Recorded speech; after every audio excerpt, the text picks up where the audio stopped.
5, 4, 3, 2.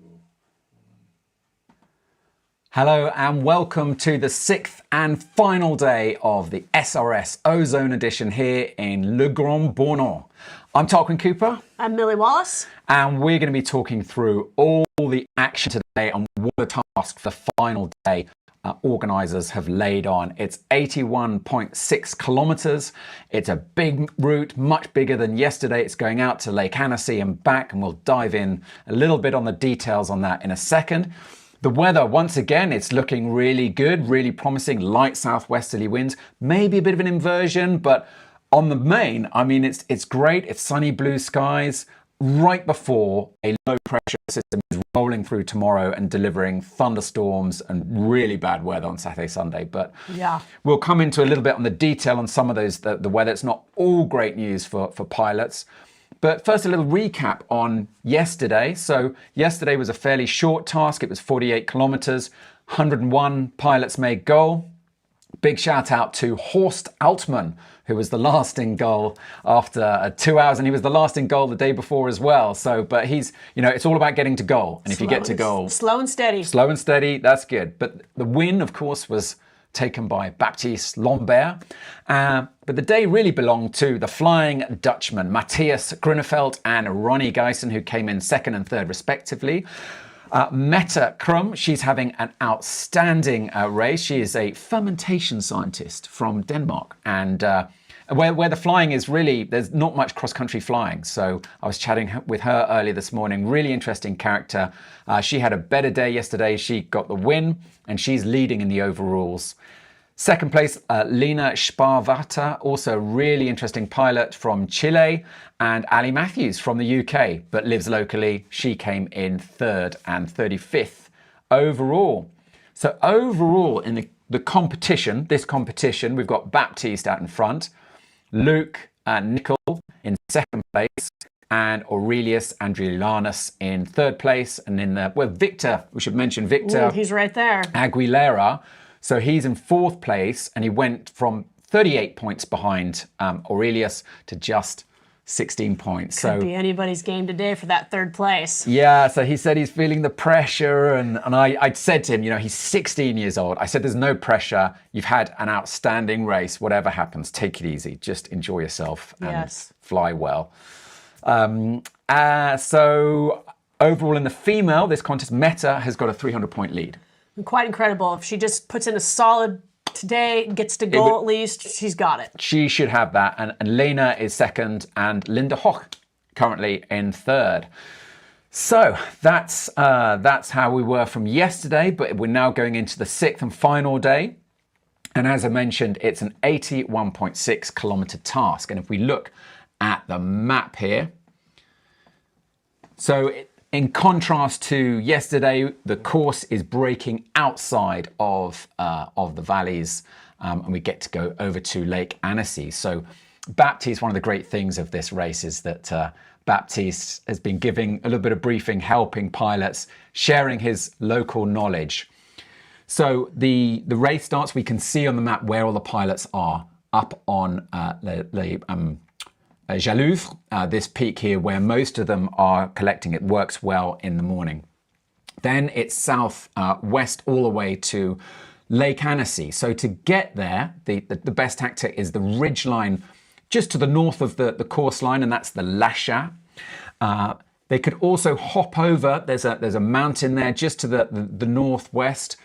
That's the Tête à Taupin, excuse me, and Baptiste gave one clear warning to pilots there: don't get low. The lee side can be a bit rough, so be careful there. They need to have lots of height and then come south to get that turn point.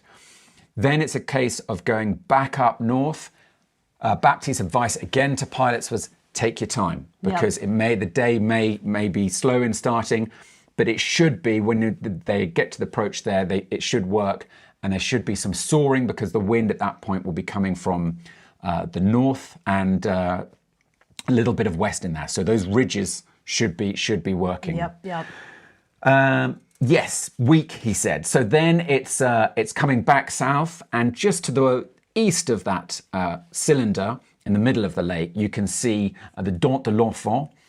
Here his advice was to get as much height as possible back to before you hop over to La Tournette. Tournette, there are lots of ways to get over the Tournette, but the key message there was get lots of height. Lee side, not so bad on the Tournette, so that'll be on the east side of La Tournette, but nonetheless, pilots will be wanting as much height as possible. And then a hop over to Soulance. Soulance is the little peak that you can see on the blue course line just to the west of the next cylinder on the RV. So the Soulance works really well, Baptiste said. And the other thing Baptiste said, and he said this every day, is convergence. Convergence is, I mean, it's wild. Yesterday he was talking about being high to benefit from the northerly winds and then low when you're going into wind to benefit from valley wind. It's almost like how balloonists talk, you know, using the different wind gradients. So it's another layer of technical flying. Normally pilots would, the great thing that for them is to be able to see that you can see convergence with cloud, and they don't know if there's going to be, there may not be cloud today, so it'll be difficult to find those convergence zones. Yeah, you won't know if it's on to go there. You may have to test it. Exactly. So once you go from Soulance, it's a short hop onto the ROV, and then it's essentially the milk run up to the ROV, and then get lots of height to get back into goal. From the ROV back into Col, there will be a headwind, so pilots just advised to have lots of height to make it and not get low. So there we are. That is the wrap of the route for today. The course starts. It all starts at 1 o'clock in 20 minutes. But we were on launch earlier. We talked to lots of pilots there just to soaking up the atmosphere. It was great talking with loads of people. So let's hear now what they told us.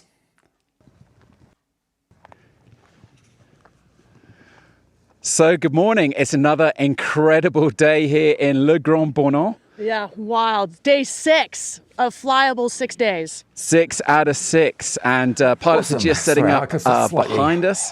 So let's see who we can go and talk to. The flow going. Don't stop the flow. So here's one of our pilots who's going to be filming in the air, hopefully. Michael, so can we just say hello? Sure, hello. Tell us where you're from. I'm from Chicago. And is this your first SRS? This is not my first SRS, but it's my first time flying here in France, so I'm enjoying it. How are you finding it? This must be a big change for you. Yeah, it's quite different. The mountains are big. The valleys are interesting. It's tough figuring out the winds and keeping track of stuff, but I'm definitely learning a lot and I'm loving it. Fantastic. And what's your goal for today? Goal is goal. Yeah, I pushed a little too hard yesterday, so I'm gonna back off and try and just make it, you know. Awesome. I think I saw you're about 40th in the rankings overall, so you can't be unhappy with that. No, it's a good result. I'd be happy, yeah. What's the flying you used to in Chicago? It's pretty flat, so we're towing. We can fly with any wind direction, so it's pretty forgiving, and we just go along cross country. Fantastic. And can we call you when you're flying? Or, sure. Yeah. Okay. Great. So maybe we'll speak to you instead. Have a great day. Thanks. Who else do we have? From the Corn Alps to the French Alps. The Corn Alps is what they fly in Chicago. It's what they call it, the Corn Alps. Okay.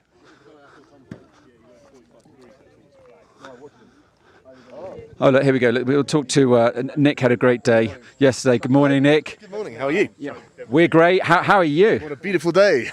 It's another fantastic day. Now, last night, Baptiste said that it's important to get your 9 hours sleep. Did you get your 9 hours sleep last night? I did, yeah. We didn't go too heavy on the party. That's good. That's good. Nice and fresh. So overall, I mean, 6 out of 6 tasks. I mean, great, isn't it? Yeah, it's fantastic. It's why we come to Europe for these competitions. But yeah, I mean, we've had a good cloud base. Last time I was here for a competition, it was the British Open about 4 years ago, and cloud base was literally the height of this mountain. So very technical flying. But here we can get nice and high, cruise the big ridges, get some altitude. It's been fantastic. Has the fatigue started to seep in a little bit? Is it today full-on racing, or are you telling yourself just to ease back a bit? Or No, it's full-on racing. No, plenty of time to recuperate at the moment. I'm feeling pretty fresh. But then I've approached this with a sort of long-term aspect because I've got another competition next week in Italy. Fantastic. Well, look, good luck with that, and we'll leave you to set up. I think I saw Lena here. Sorry to come to you again, but how are you this morning? I am very good. I want to enjoy today the last task. We have beautiful views, and yeah. It is incredible, isn't it? Yes, incredible sight. Sorry. Okay, we'll leave you to set up. Can you hold that? Yes. Let's go on to front camera. Lena is amazing. You know what she does in the summer? I believe what she said, she says diving for the summer. Yeah, she's a diving instructor. She lives on these, I think, Robinson Crusoe Island, Wow. like 700 kilometers off the coast of Chile in the middle of Pacific. And yeah, she runs these kind of she has a diving school there. Yeah, that's incredible. But she says, the interesting thing is they're kind of similar sports because you're flying underwater. Yeah, and I think she was saying the rule is you don't touch the sea floor, and just like here, we don't want to touch the floor also. Yeah, that's true also. Let's see, who else have we got? I think I see, look, my money's on the money. Hello. Hello. Hello, hello. You mind if we talk with you? Yeah, no problem, sure. How are you feeling today? Pretty good. It's the last day. We still have good weather, so we got lucky this week actually. Yeah, are you pushing hard today? Yeah, well, it has been working for 3 days, so why change a strategy when it works? Definitely. Out of all these tasks so far, what's been your favorite day? I like them almost all, but I think the first 2 days, even though I bombed out on one day, it was great to go through across the Annecy Lake. It was really beautiful there, and because I've never flown there before, it was really great to go there. Awesome. But, yeah, the other tasks were also great. I mean, strong condition as we like in the mountains in Switzerland, so perfect. Yeah. I don't ask for anything else, actually. Perfect. You get a good sleep last night and have good energy today? Yeah, like every day I sleep very good, lot of hours, as Baptiste said, like 9-10 hours at least. So no, I'm pretty fresh for the last day, even though we've been flying for 7 days now. So no, pretty good. Really looking forward for today. All right. All right, we're going to see if we can snag a little second here with Luke. You mind if we snag you for a second, Luke? Hello. All right, how are you feeling today? Yes, good. Good. Ready for a nice task, hopefully. Yeah, you get that 9 hours of sleep that you need? But it's fine. What's going to be your strategy today? Push hard, kind of follow? No, I have nothing to win if I push hard. I can only bomb and then lose out on second, so it makes more sense just to, same as yesterday, try and come in top 20, and then there should be no way of losing second. Okay. Don't bomb. Perfect. And out of all the days of flying so far, what's been your favorite task? Oh, I think the one over Annecy the first day, yeah, that was awesome. Even though I got stuck a little bit, it was beautiful scenery. Yeah. Yeah. Incredible. Well, we'll let you get set up. And I'm going to jump in and ask a question because that's really interesting point you say there, the don't bomb, because there was the comment after the England football team lost. Martina Navratilova, the tennis player Martina Navratilova said, if your strategy is not to lose, you will always lose. Yeah. So is that difficult? It's definitely one way of looking at it, but there's also a really good sailplane book, and it's called Winning by Not Losing. So I used to try and win every day, win the comp by winning every task, and I would always bomb on one of the days or two of the days and then lose. And a good friend back home, Mark Watts, who's one of the best pilots in England, used to say, no, I started doing much better in my competition results when I started winning by not winning. Like, don't try and win every task. Don't try and just be out there putting everything on the line. Just try and control a little bit. So yeah, I'm not trying to just sit back and do nothing, but at the same time, I'm not like, I just want to come in ahead of Baptiste on one day. No, I just want to win by not losing. Understood. Fantastic. Thanks for explaining that brilliantly. Great explainer. yeah, it makes sense.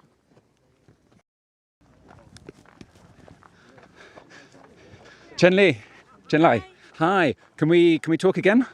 Okay. I'll walk with you. I'll walk with you. Yeah. So good morning. How are you feeling? You're good. Awesome day today. I think the weather is very good today also. It's been great every day. It's been amazing, isn't it? Yeah. I hope we will have a huge task. Really? Maybe. So you're feeling still, you got the energy, you're psyched for another day's flying? Yeah, with good relax yesterday so I have energy. Yeah. You got enough sleep last night. You got, because Baptiste recommended 9-10 hours sleep. How many hours did you have? Yeah. Maybe I slept 8 hours yesterday. So I'm going to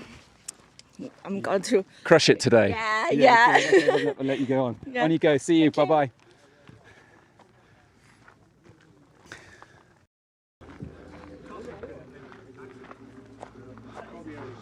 Hello, it's the paparazzi. Can I interrupt for 1 second? Yes. You know what I'm going to ask you? I'm going to do the same. How are you feeling? How are you this morning, Brett? Relaxed, well slept, ready to race. Last day. How's the sort of forecast and the task looking today? Today they're looking lighter winds. I haven't seen the provisional task. I've seen some concepts, so I don't think we're going small. We're going big, but big in the valley. Nothing over Annecy. And yeah, I think it's going to be a nice light wind, big fast race. Fantastic. Let's see if a very quick 30 seconds, Mr. Meet Director. Go on, give us a quick update this morning. Gorgeous day, lighter winds, good thermals, people climbing already, so it's probably going to be an earlier day than yesterday. That's about it, really. And where are you going to send people? I have not the foggiest idea. We're about to decide, so you're actually interrupting us. Okay. Thank you. We'll leave it. Thank you very much, Steve. That is the Meet Director. So that's a good way to wrap it. We'll back to the live action now. I'll just press pause. Okay, it's us. And welcome back. Great. It's great to be up there. You know, it's really cool to see all the pilots setting up and really good vibes, everyone in good mood, and also the surprise for me, I fully expect people to be a little bit kind of knackered, a little bit of the fatigue setting in, and absolutely not. They're psyched. I mean, if it was 2 weeks, it would be a different story. Yeah, it felt like still beginning of the week as far as energy levels up there and excitement. Yeah, they're fully charged and ready to go for another day's racing. So the update is we're 10 to 1 at the moment. We've got 10 minutes till the start gun fires. Millie, I think you have a little bit more of a deeper dive on the weather. What can you tell us? Yeah, so weather today looks pretty nice. Probably a little less wind than we were seeing the other days as this front is about to push in. But this morning we do have a little bit of an inversion layer that's been kind of hanging out a little bit, going to be topping some things off a little bit. But as the day progresses into the afternoon hours, that should lift up to the predicted cloud base or top of lift of that 2,700 meters that they're hopefully expecting. We can hope that we get some convergence lines over the Aero V and some of the other ridge lines up to 3,000 like we've been seeing the other days, even though they haven't been forecasting that. So fingers crossed we get a little bit of that today for them, but we don't have as much humidity, so we might not see as much clouds forming today. And as the air is rising up, there is a little more stability up above, so there will be some limitations on kind of where it goes. But I think we're going to get a little nicer thermals today, a little more collection, maybe a little less, game time on some of those thermals today. But our live pilots are going to really let us know how the air is really, truly feeling out there. So, yeah. There was a really funny moment in the briefing when Baptiste was talking about looking out for the convergence lines, and he said, is there going to be any cloud? He hadn't even looked at a weather forecast. And that's something that's really unique about competition flying. A lot of pilots don't look at the weather because a weather can give you a kind of an opinion. It can give you a sort of fixed opinion. And if the reality doesn't match, that can fry your brain in the air. If things it might give you ideas on how the task should be flown. And so a lot of pilots deliberately do not look at the weather forecast, so that they then enter. They fly the air that they see and they feel. Mm-hmm. Yeah. Which I think in a way is a nice way that the flexibility of the plan, it's a moving thought process. So as you're up there, the southwest winds aren't dominating, now it's northwest winds, switch it up. I always remember I went to a talk some years ago by the British sailor, Sir Robin Knox-Johnston, the first guy to sail solo, single-handed around the world. Oh, wow. And he was asked, what would he do if he ever won the lottery? And he said he would buy the Met Office in England some windows so that they could look at the weather. Because, that's it. The best forecast, forecast is just that, it's a forecast.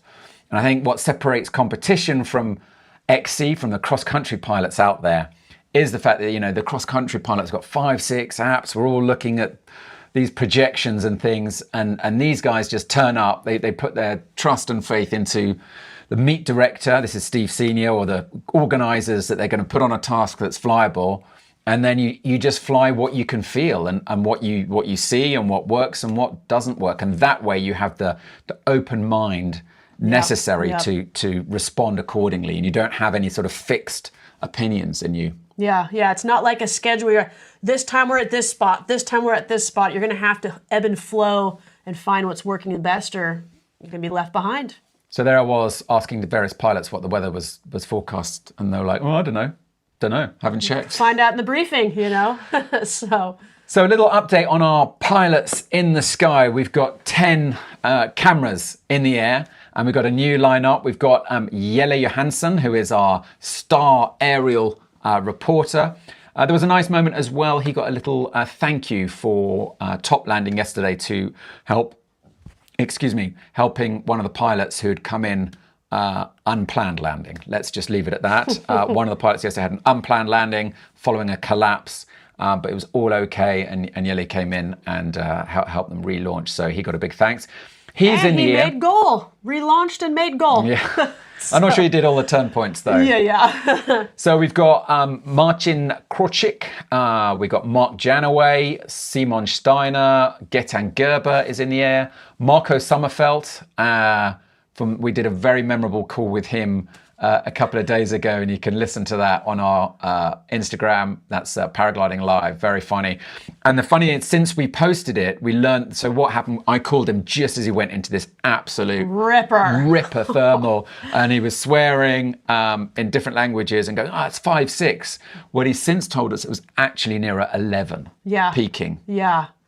Wild. That was a big piece. Deserved a few little words. So do check that out. And obviously while you're there, make sure you hit the follow button. Michael Graff is a new pilot who we haven't had in the air until now. We heard from him earlier. So he's the pilot from Chicago. You're more used to flying what do you call them again? The Corn Alps. The Corn Alps. They call it. So basically it's flat. Cornfields. Yeah, they tow up. Thermal over the Corn Alps, and do distance. Perfect. And they do cross-country comps there. Perfect preparation for the Alps. Yeah, just now they got real mountains instead of corn. Matthias Nobrasco. So he is also in the air for us today. He works for Ozone, so he's a photographer, and he's one of the senior team there. And he actually was telling me last night that he's been off the bike. He hasn't been competing the last couple of years. He was third in the first season of SRS in 2023, hasn't competed, so this is a little bit to get back on the bike, he sort of said. Yeah. So he's competing, also taking pictures, and he's got a camera on his head. Or maybe I think it's on his carabiner, but hopefully we'll talk to him as well. And lastly, we got Helena Cargill again, and Milos Divis from the Czech Republic, who I sat next door to him at the athlete dinner last night. Because we are now air buddies. We were on X Contest. That evening flight. He told me that Milos is now my air buddy, so I sat down next to him and said, we're air buddies now. And so I had a very long chat with him, and we can share some of those insights of his story during this broadcast. So here we are, we've got Milos. We're looking at Milos at the moment. So it's looking good above Jalouvre. Seems to be working. We can have a look at what sort of altitude pilots are getting at the moment. 5 minutes to go. Yeah, they're placed. Ladies and gentlemen. They're getting themselves placed for that starting gate. It's all about to kick off, and that start position is so important. Yeah, there's a strategy to that start position, and as they're in the air feeling it, they might be adjusting that. So I'm looking at heights at the moment. No one seems to be over 2.3. We've got 2.2. We've got a couple of 2.260. Oh, we've got 2.3. I'm seeing some 2.4s. Okay. 2.5. Oh, we got a 2.5. Who's that? Luke Nicol. Luke Nicol. Luke Nicol is at 2.5. Okay. He's looking for a solid performance today. I found that genuinely fascinating, the whole psychology of not going all out to win, but at the same time, you don't want to do what what in the English team you call park the bus, you know, or when the tennis player starts thinking about, oh, I can't lose this point. The moment that happens, you will always lose. So it's a really interesting sports psychology to not go to have that, find that balance between not going all out to win, but at the same time playing it safe, but not too safe. Yeah, and I was talking with my friend Dave Audie, who does the SRS series, and he was talking about one of his buddies in one of the past comps, never won a task, but at the end of the race, he placed in the top because he was consistent every single day to goal. So you need the lead out points if you want to get there, but you can't dirt or you kind of are out of the running. So we got 3 minutes to go. And it seems most everybody's gaggled up in the same little spot there. We've got some people on their own little different line right now, but it looks like everyone's following that same theory of where to start.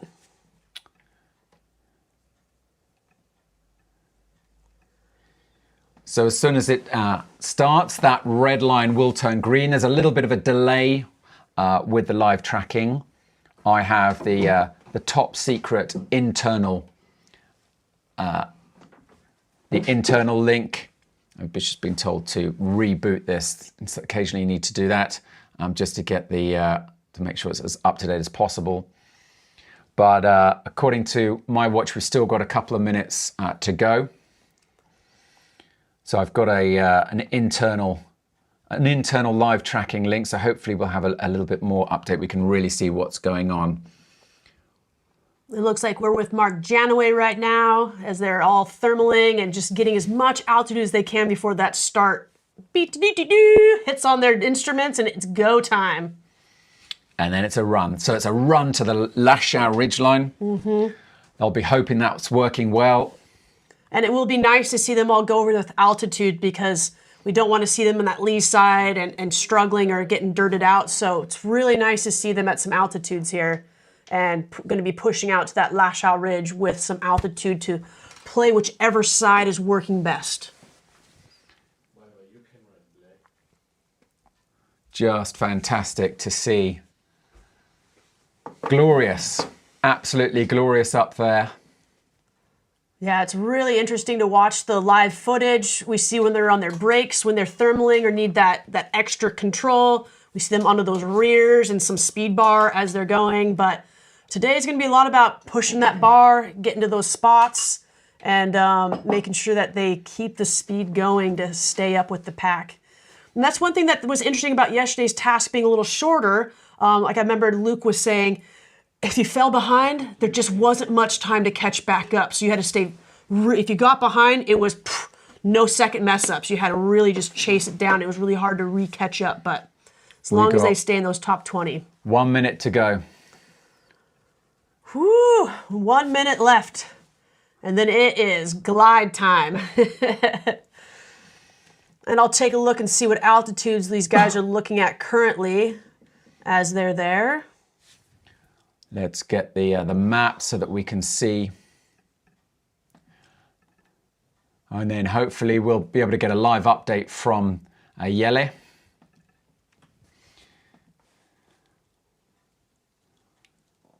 Yeah, it looks like we're looking around the 23. We got Gaetan at almost 2,400. We've got him on live stream today to be seeing. Yeah, so it looks like they've got some decent altitude to make that glide over to the Lachau. What a brilliant start to the 6th and final day of this contest. I think this one will go down in history of SRS as just an absolute belter of a week. It's just been incredible. Yeah. Everyday task. Well, they could not, even if the weather was good tomorrow, they would not be allowed to do a 7th task. The maximum number you can do without a break is 6. Yeah. So tomorrow would be a mandatory rest stop anyway. I think there'll be a lot of pilots, and ourselves included, probably grateful for tomorrow's rest day. Yeah, it's been full on this week and just fantastic. So it looks like we are, if we're not already, our bleepers will be going, the alarms on all the pilots, instruments. It's go time, 81 kilometers. We got all of them on their rear risers, getting streamlined and pushing that bar to their next spot. And this is the exciting part. Let's see who starts to take some lead points. Especially when we look at Victor, some of these guys, those lead points could be the finish of if they take that third place. So they are so important, the lead points. It's not just first into goal. You got to be a little bit aggressive. You got to go out and push and try and lead from the front and take bold decisions in the air. So Marco Sommerfeld we're looking at here.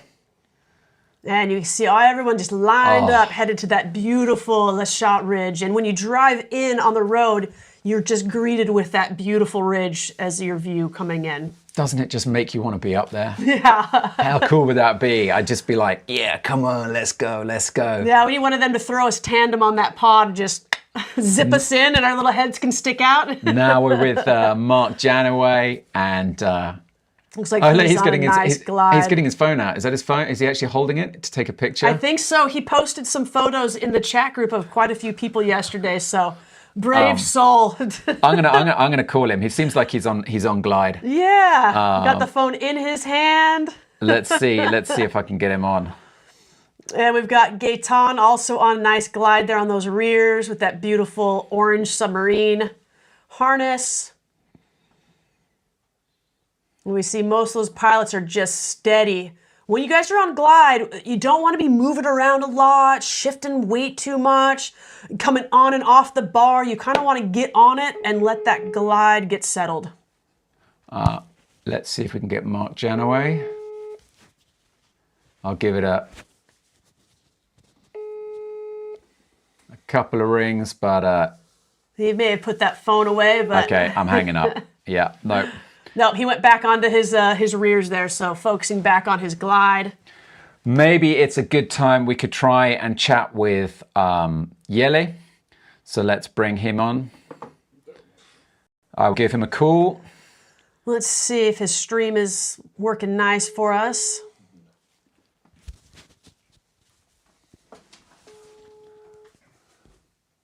His stream's not working, but maybe his phone is.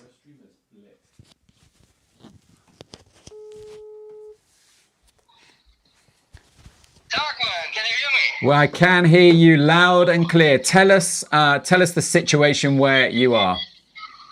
Well, the race just started 3 minutes ago, and now it's all about find the lifty line and deciding if the second ridge or the first ridge, like the day before yesterday, is the right choice to do. Well, they're quite on bar here. I'm surprised by that because the conditions are really weak, but they're confident enough to push. And we will see maybe a split of the group at this valley jump here, the valley crossing. And I guess we're about to find out in about 1 minute what the decision will be. Fantastic. Well, we will look out for that. Thanks, Jelle. Some pilots were talking about there being an inversion. Can you feel that? Where the thermal's topping out at? Well, in the forecast, I saw an inversion forecasted at around 1800. Not sure if it's really there because luckily at takeoff I didn't get that far down, but I felt it got stronger the higher you got, which is normal for thermals, of course. But it was especially weak right at takeoff high, which is around at 2000. So I suspect there's really maybe a inversion layer, or at least a weak thermal layer, which is difficult to punch through, or it's taking a lot of time. So you really want to stay high and really want to observe the others, to not sink too low and to immediately get those good thermals. Thank you, Jelle. That's a brilliant update. We're watching. It looks like the lead pilots now are just about to make the jump onto the Les Chats Ridge. So let's see which way they go. Yeah, check the live stream, live tracking, and the live stream. You'll see some nice action here. And we'll speak. Thank you guys for checking in. See you later. Ciao for now. See ya.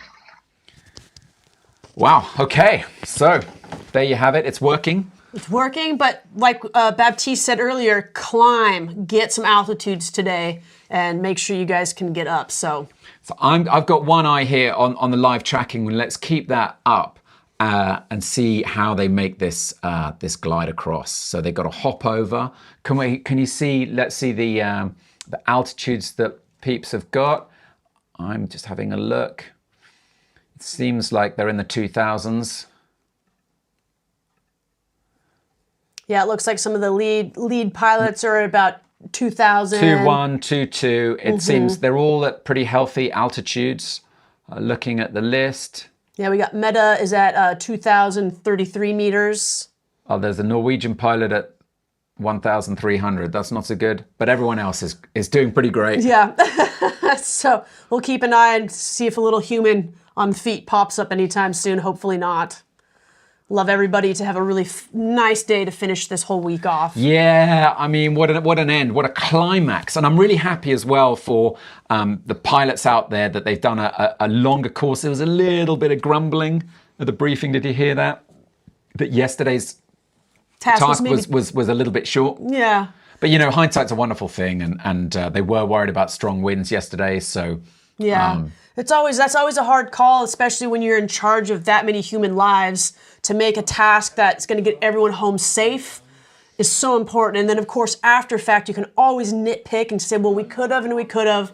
But overall, I think like Luke Nichols had posted, and he believed that they pulled a pretty nice task, even though he could not catch back up, and a little longer task might have helped him get a little better placing possibly. But, you know, you trust your organizers that they're going to make good decisions and keep everybody safe. Now, according to the live tracking that I'm looking at, we've got Thierry Auer out in front, but he seems terribly low. Maybe pushed a little too soon. Oh no, he's at 1800. He's at 1800. Oh yeah, he's quite a bit in front of everybody right now. 1,000 meters AGL, so that's above ground level. That was the number I was looking at, but he's actually. Yeah, he's pushing for some of those lead points today. Yeah, I think a lot of pilots will be just like all out for glory. Yeah, and you know, it was interesting. We talked to some of the guys who would have been in those upper rankings for podium that had a bad day, that second day, sunk out at the Annecy area.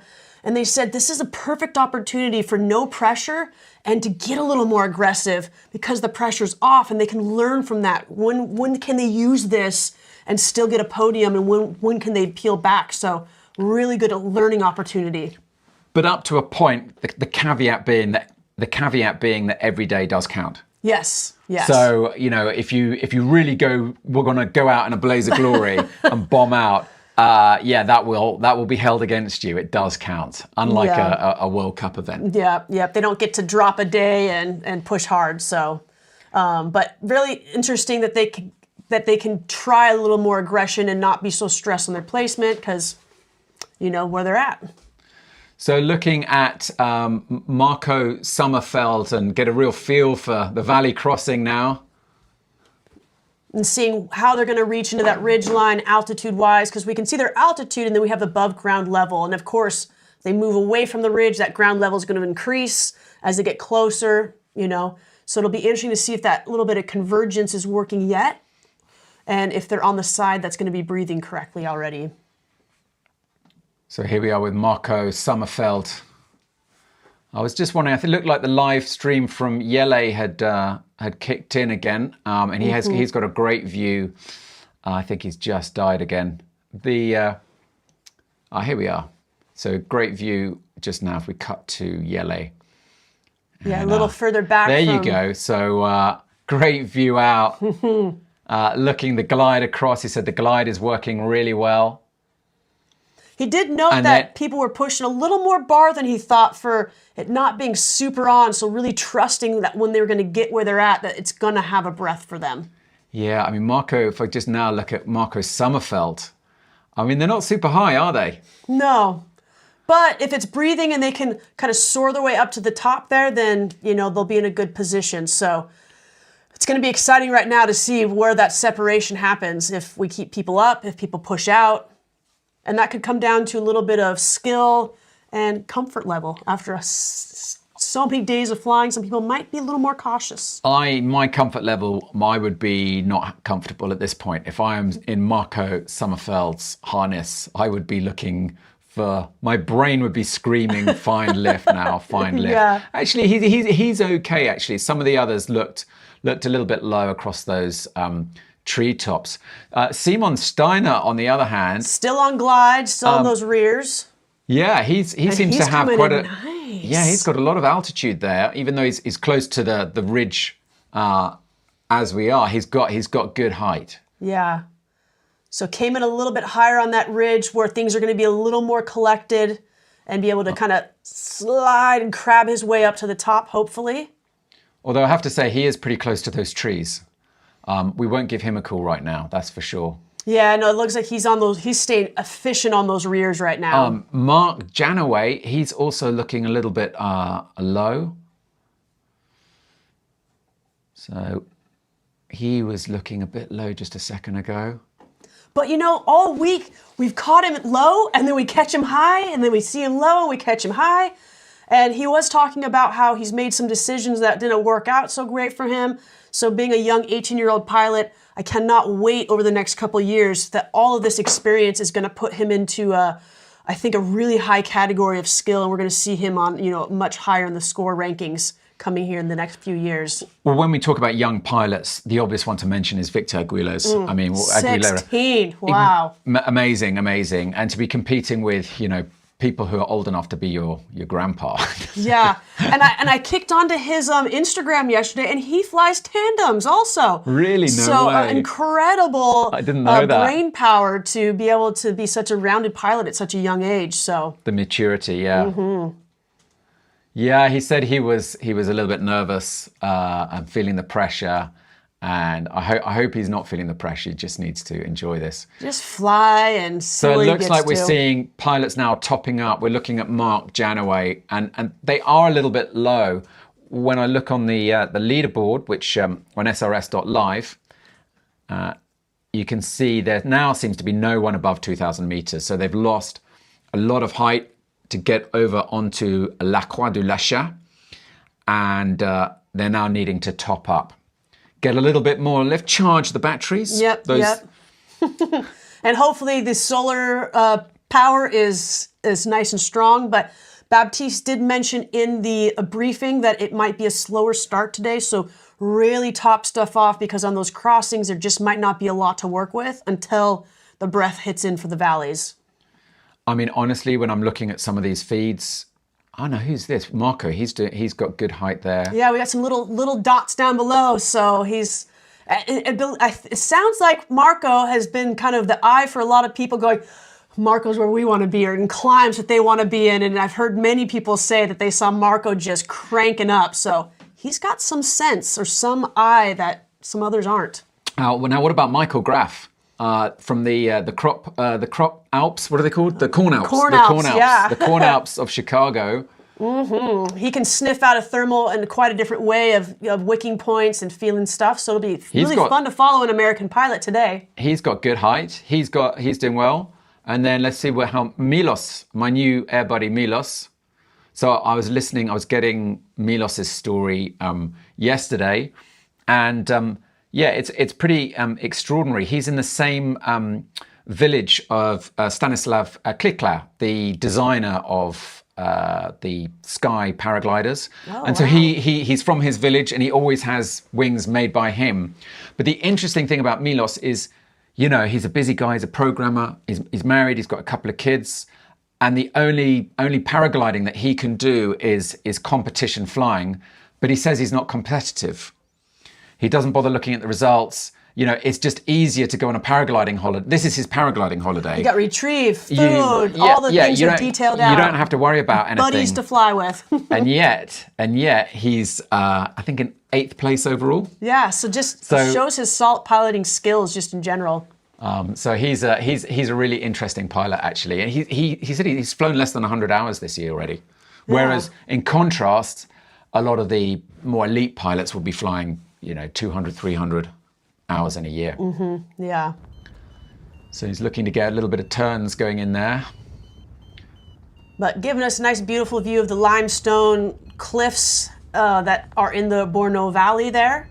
That limestone being a little bit more light colored takes a little longer to get heated up in the day. If we had a darker color, granite or something that was a little darker color, we might see that working quicker. But I think if they can hold on, it's coming today. Hold on. Yep. That is the mantra for pilots starting to lose a bit of height and start getting low. But also, I'm not sure, the camera angle is amazing, but when they're up there, it will feel like they've got more altitude than they have. It looks like that he's lower. Yeah, kind of like that objects and mirrors are closer than they appear. But we can actually check to see what exactly his height is. Yeah. But quite interesting to see the lines they're taking. Milos Divis, let's see where he is. So not quite in the front of the pack, but pretty solidly in the meat of it all. So I think he'll as long as he sticks with it, he'll be in a good placement there. We got a little bit of Marco Summerfield here. He's going on the brakes and off the brakes, so as he's catching lift and then going on glide, staying efficient. Headed right to those mountain peak tops. Wow, what a view.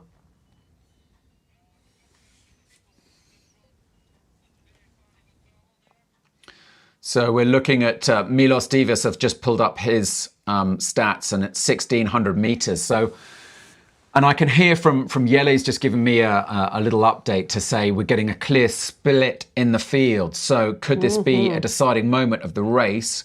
And it's largely split between those pilots who've managed to get a good lift up onto the ridgeline, and we can see them, they may be a little bit further back, but they've got the height, and to the other pilots now who are starting like Milos, who are a little bit low, who haven't got the lift. It's a little bit difficult. Jele just said it's challenging, so this is the first of many cruxes to come, and I suspect over the course of this 81-kilometer task, we're going to see lots of little crux points like this. I think so, yeah.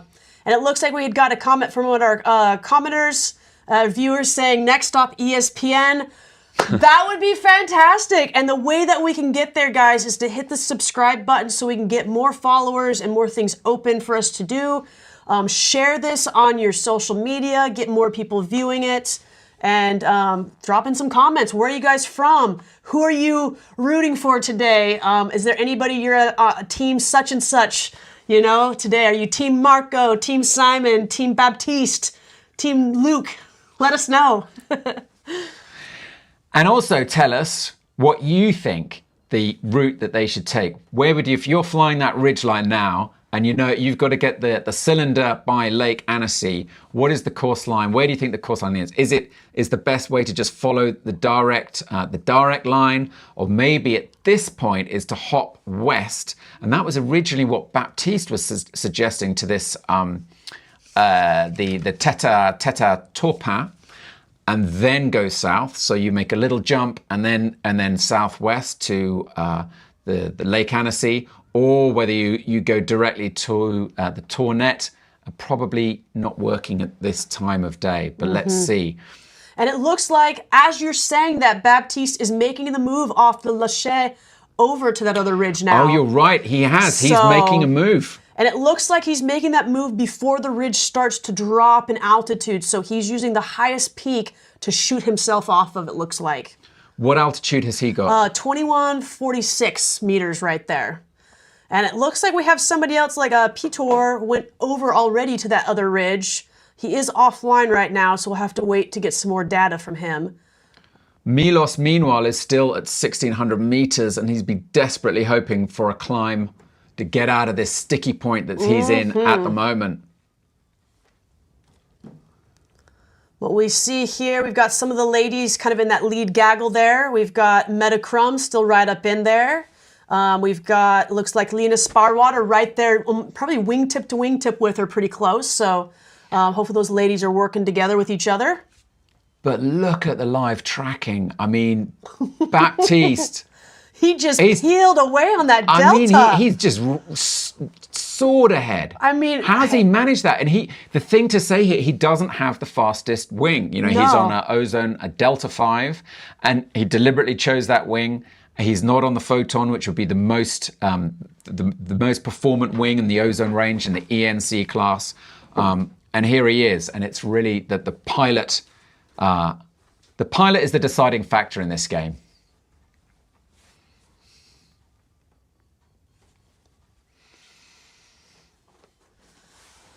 All right, we've got a few more people who've kind of chunked off that top part of the ridge, just like Baptiste, so they took note of when and where he took off. And it looks like he's catching up with our pilot, Piotr. But hang on a minute, who is this over here? Pietro? Yeah, he jumped over much earlier. He was offline, so I couldn't get much details, but... Interesting. Yeah, he popped over early. But he may have come by with more altitude to work with what everybody else had to regain. So Pietro, 1,700 meters, but yeah, Baptiste, 1,900 meters. Mm-hmm. And it's, you know, altitude, as they all say, all pilots say, whether you're flying a 737 or a Ozone Delta 5, altitude is your friend. Mm-hmm, definitely. But I believe Mark Janaway the other day said he climbed a little too much at launch area and then ended up losing some places because of that. So there is a little strategy there. Do I climb or do I go? And how Exactly. you're absolutely right. It's a massive strategy. I mean, it's true. These two things can be true. Altitude is always your friend, but it's not always your friend in competition. Always in speed. You know, and if you want to be, that's the thing that defines these top pilots is their ability to just get enough lift just to make the next move. And they just climb a little bit, whereas your conventional cross-country pilots will be trying to get as high as possible and then make the move. Baptiste will just take, and he knows how much he needs to make the glide, to make the crossing. I'm going to pull up the feed that I've got to see where he's got to. And it's interesting too, because as they're out there, they're feeling the breath of the day. What is this day doing? What are the cycles? Is things breathing in certain 10 minutes, I'm going to make that crossing in 10 minutes, and then the breath's going to be there.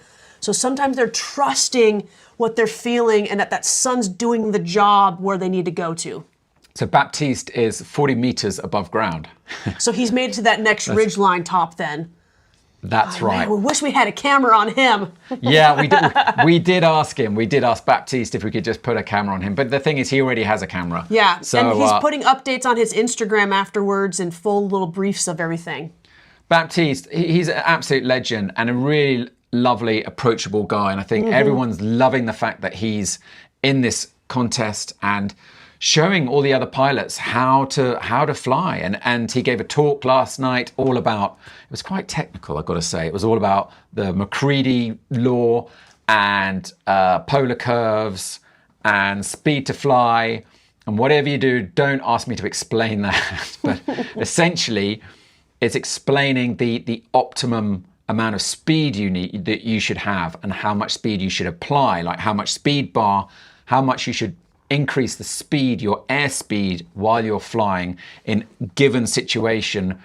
And the thing with this game is you can have, you've either got height or speed. If you max out on the speed, your glide ratio decreases, so you will arrive lower. So there's a real, it's art, it's a little bit of a black art, a little bit of a science. It was quite technical. There were a lot of numbers in there, but essentially, if you've got a wind behind you, if you're running downwind, you don't need to increase your speed because you just stay high. Yep. If you've got a little bit of a headwind, you kind of you push a bit of the bar to increase your speed. Yep. Yeah. Great view from Getan. Look at that. I'm climbing up those beautiful limestone cliffs right now in a nice piece with some other people. Looks like they're all functioning well together, getting some nice turns and feeling that core. And today it's really important to get into those cores and really climb quick. We're not trying to climb slow today. You guys, they need to climb, get on glide. Climb, get on glide is the way to do racing. So the better they can do at that. I'm going to try and see if we can patch in Yili, who is in the air, who can tell us a little bit more. Yeah, give us an update from that time of launch and what's changed as they've moved through the valley. That's if we can get a cell phone coverage. He did just give me a message. Here we are. Hello, Yili. Tell us what's going on. Oh, I think we may have lost him. We lost him. We'll try and get him again. We'll bring him back. But we've got the view of him of where he's headed to. And the cool thing about having a flying reporter in the sky is he is able to kind of hang out in spots that maybe aren't as dangerous and then crisscross to different areas and different gaggles for us and give us updates at different parts of the race and not have to just stay on the line, which is incredible. Which takes some piloting skill. We've got a really good pilot as our flying reporter.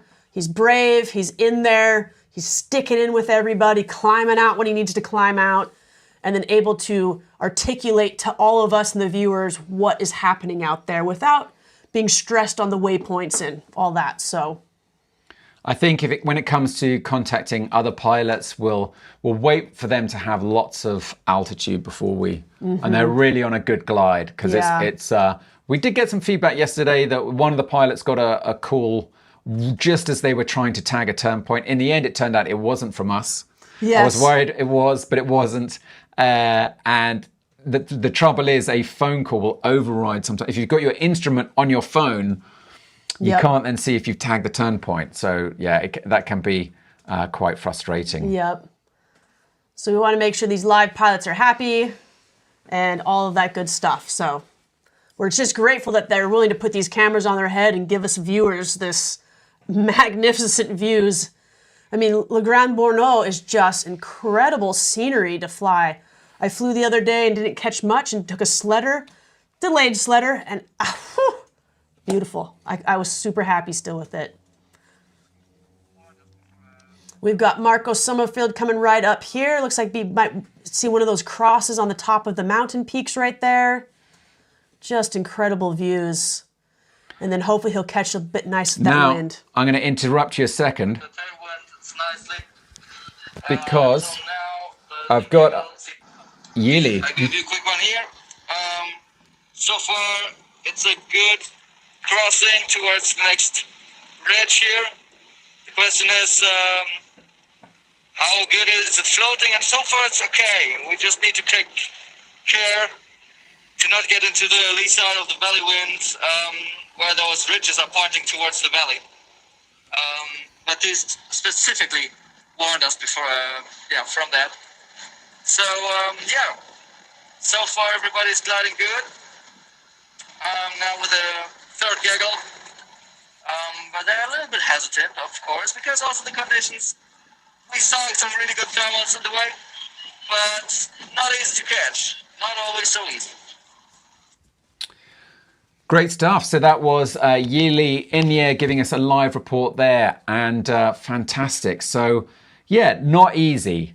That's, I mean, I think that's a given really. None of this is easy. They make it look easy. And it looks like we've got Baptiste now at Tête de Ronde, mountain peak there with people in tow. And this was the area he said you need height, you need to watch the lee. It can be quite rough. From the valley wind. So the valley wind will be coming from the north. He's at 1,800 meters. Tête Ronde is pretty much, that is ridge height, so they haven't got a lot of height. Yeah, but as they do enter down to the Annecy Valley, it does funnel a lot of north wind. And so now they need to do those calculations on what winds are they dealing with down there, and then how to maximize those for their waypoints that they have to use that valley for. Look at Michael Graff, isn't he doing well? Yes. Got a nice thermal there. But we can see quite a separation now from Baptiste in the front gaggle to the next gaggles behind. So definitely quite a big separation now. Oh no, so we've had an update from Marcin. He's landed early. Hey, I'm good, thank you. I had a problem with his wing, trimming issue. His right side feels very soft. So for safety reasons, I decided to land. So unlucky there for Marcin. He had a technical, it's like the F1, isn't it? You know, it's like some of the wheels aren't working or something. I think there's probably more technical problems they have with, F1. But yeah, it's I'd say 80% pilot, but the wing is pretty crucial, and you want it trimmed just right. You often talk about the trimming interesting. One of the rules of SRS is they discourage it. A lot of the pilots at the super elite level of the game, they will do home improvements. And I believe on the SRS, you're only allowed to do essentially home improvements of 10 millimeters. 10 millimeters, yeah. That's not much. That's a centimeter. Yeah, and it's interesting, I guess. You'd think that not makes hardly any difference, wouldn't you? 10 but mil. it does, yeah. Just a little. And they'll randomly test some gliders. Like Baptiste was trim tested, and a couple, I think 2 or 3 others were trim tested during the week. So pilots can't think they can get away with little tricks. Look at this. Oh, someone has made a move. I was just going to say, look, they're all lined up on the ridge, just waiting, see who's going to do it. And it is Getan. Get in, Getan. Yes, He's Getan. going for it. We were talking to him this morning in the cable car, Swiss pilot, and he's one of these pilots who's fully psyched. Oh, look, we can see the lake. There's the lake. Oh, there does seem to be someone in front of him as well. It's it's Baptiste, of course. But Getan is right behind him. He's pushing. And he had a bad day, didn't make goal, barely. So his goal was to push a little more, learn from that. The African reggae must have done its magic. He likes listening to African reggae before launch just to get in the right frame of mind. Yeah, there just grooving. Get those rhythms going. Yeah, I like it. So from some of our viewers, we have Lena Sparwater's sister viewing in from Chile. Amazing. That is great. She can feel your energy and I'm sure knows you're tuned in. Okay, so they're on the. I found Victor. Victor is also in this lead gaggle who've made a move. He's at 1,700 meters. Look at the lake there. Isn't that just fantastic? And most pilots will go direct to Annecy for their, flying vacation. And how cool to go somewhere like Le Grand-Bornand and fly there. Yeah. Say, hello, Annecy, and then fly back. Yeah, not have to deal with the busy launches and all the extra heat down there. I'm starting to get like a better understanding of how this area works. And it seems like there are a lot more options from Le Grand-Bornand. It starts working earlier. It is more technical. There are these valley winds, that's more of a kind of technical flying, all these the convergence lines. But yeah, what a place. And just looks absolutely magical. What I'm also seeing in the sky, or rather, look, there's that Mont Blanc. I think we just saw. I think so. I think I just saw Getan. Come on, Getan, turn to the bank to the left a bit. Go on. But he's like, oh no, he's taking his hands off. Nice wingtip to let's wingtip. Let's give him a call. Let's give him a call. Let's give him a call. Let's give him a call. Getan. See if I can find him. Getan. And we've just lost his signal, but we'll still call him.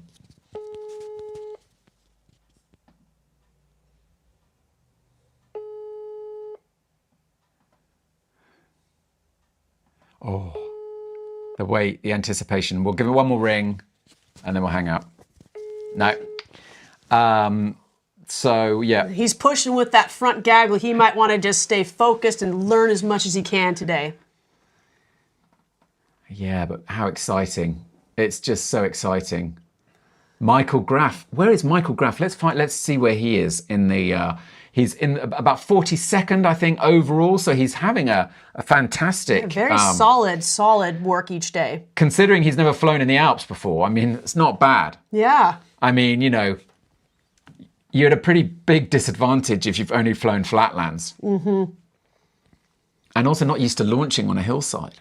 I mean, that's got to be quite tough for you as well. Yeah, towing, it's pretty much flat. And up there, that ridge is like, it's pretty steep up there. No way. Michael Graff is in 4th place. All right. So that is, so that's the lead gaggle. So we are looking at, the lead gaggle, and Michael is right up there with them. Go, Mike. Look, even someone said, All go, right. Mike. Sebastian, his team, Matt, looks like, and stuff there. We could try Mike. He did say that he didn't mind. Let's see if I can get him up. While you're doing that, we do have a viewer that's commented, will we be doing the Junior World Championships? I'm not sure on that, but what will get us to doing more of these comps is to get more subscribers, to get more of that stuff so we can get the sponsorships to be able to pay for all of these people to do this stuff. So yeah, hopefully we can get to a lot more comps doing this stuff. So hit that subscribe button, share this, let people know we are doing this so we can get it out there.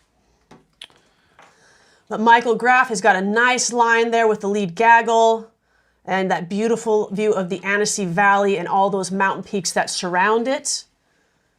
Yeah, it just looks incredible, doesn't it? Yeah, I haven't flown Annecy yet, but I'm hoping to. Maybe it's not looking good here. I might shoot down there Saturday morning and try to get a quick flight in before the rains. If not, I'll have to make my way back up the next week or so, and hopefully with a few friends to go in tow with. You're going to have to, you and me both, but we're going to have to be quick because this weather system is rolling in. Yeah, definitely. Oh, look, I've got Matthias calling. Oh, beautiful. Great timing. Yo. Hello, Matthias. How's it going? It's super stable, so it's super hard to find thermals. But yeah, we are moving. It's kind of the groups are split in two now, but this is in front, obviously, with a group, and I'm in the second group trying to catch up. But I feel like the gaggle is feeling the pressure, and we are gliding very low right now. So hopefully we find something in front. Actually, I need to push some back. We are against the wind now, but the view is nice. The view looks amazing. Are you guys getting the feed? Yeah, we can see you. We see what you see. We can see the lead gaggle there hugging over onto those left hand, those north facing mountains. Are you hoping? What's the valley breeze? Has that started rolling in yet?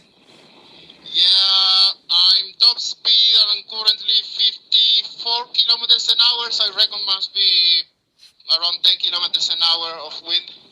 It's not much, but enough to be annoying because it's very stable. Well, you just got to hang in there. Remember, Baptiste did say in the briefing you might need to take your time today. Yeah, I see Luke is climbing in front of us now. I recognize his style of turn, so that's definitely Luke there. So I'm gonna go to the left and try to hug the mountain to improve the line and yeah, and see what happens.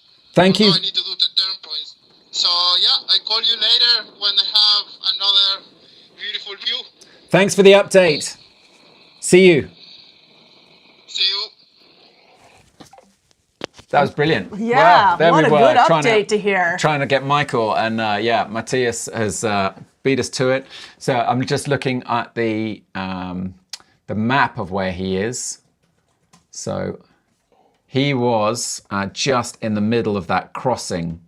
So tough, it's stable. What a stable means, it means those thermals are slow. It means that they're not getting the kind of the nice beeping noises. Your Vario should be going beep, beep, beep, beep, beep. More like a hotel elevator than a skyscraper elevator. It's sticky. Sometimes they talk of it like it's like the difference between swimming in porridge and, you know, wading you through kind of like heavy, thick air and just that kind of clear, crisp air that's moving fast. Yep.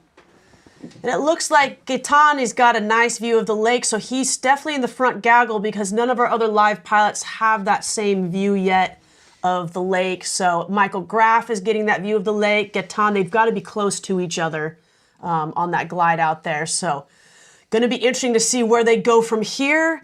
It looks like, where do we have Baptiste in the mix of all of this with everybody? He's right there, he's leading everybody still. Those lead points are going to be high for him. Oh, yeah. But who else is in the lead at the moment? We've got, who else? We've got Nick Lloyd. So we talked to him this morning. He's in the British Army. He's part of that army team. He's a Gurkha. And he's pushing for lead points right now, yeah. Yeah, he had I think he came in 7th yesterday or the day before. He's having a really, really solid performance. He's learning a lot. He's, you know, quite a serious competition pilot, telling us some of the advice he's been getting from Russ Ogden. Yep. And Gaetan might have, that might be Baptiste in our view with Gaetan right now. I think they are gliding right with each other. They're kind of going back and forth on who's leading. So there we go. We do have a little bit of view of Baptiste here, it looks like, with that beautiful Annecy Lake. Whoo! Yeah, that is amazing. So unlike was it the first day or the second day they had to cross the lake? I think it was the first day. I think the first 2 days they did cross, right? Yeah, it's all a little bit of a blur. The days kind of merge into each other, but so they don't have to cross the lake. But they are going to get the views of it today, so. I just feel like we should just chill and look at that view. Oh, thank you, There we go. Just there hit that waypoint. We see Baptiste take the turn. And so did he. Now we're crisscrossing the rest of the front gaggle there. That was a nice moment to catch on the live. It was. So that was Gaetan getting the turn point. And I wonder what the optimization was on that. How did they get, let's see, where do we see that, how well they did there? Oh, so we go onto the leaderboard. So if you go onto the leaderboard on srs.live, and then you can see, you need it in horizontal view. So if you're viewing on a phone, bring it up horizontal. And then you've got loads more metrics, and there's a metric there, waist. So 36 meters, Ronnie Geisen got into that. That's the first cylinder that they went into. So this tells you how deeply they went into the cylinder. They just did a quick hip check of the cylinder and we're out, or if they had to go a little more in to make sure they get it. So, and it looks like Ronnie Geisen, the Flying Dutchman, he was first to tag it according to the leaderboard. No, we've got some more metrics up, so it's adjusted. He's 43 meters, Baptiste 27 meters. Yeah. Gaetan 47, and Nick Lloyd, the British pilot, 27 meters like Baptiste. So wow. Nick will be like, he's game on. I mean, he's funny. I said to him this morning, you may remember, by now, do you take your foot off the gas? And he was like, nope. It's full racing. It's go, go, go. Race. Back to tracking. So where are they? This is so exciting. This is really so exciting. So now the strategy. Oh, we've got Yili again. Crossing now, it's nice with the tailwind, but we have to come back the same way almost. And this could be a big, big problem. Already towards Lake Annecy, I see a lot of people low, scratching, trying to make it up, but it's not easy. It's quite stable. Maybe there's this inversion layer I talked about before. But what I'm worried about the most is really the way back. If we don't make it high, above the ridges, then we're gonna really have a problem. End up in this valley crossing with a lot of valley wind probably also. Fantastic. So that nice little update there from Yili. In the end, we can see where he is. He's quite a bit further back from the field.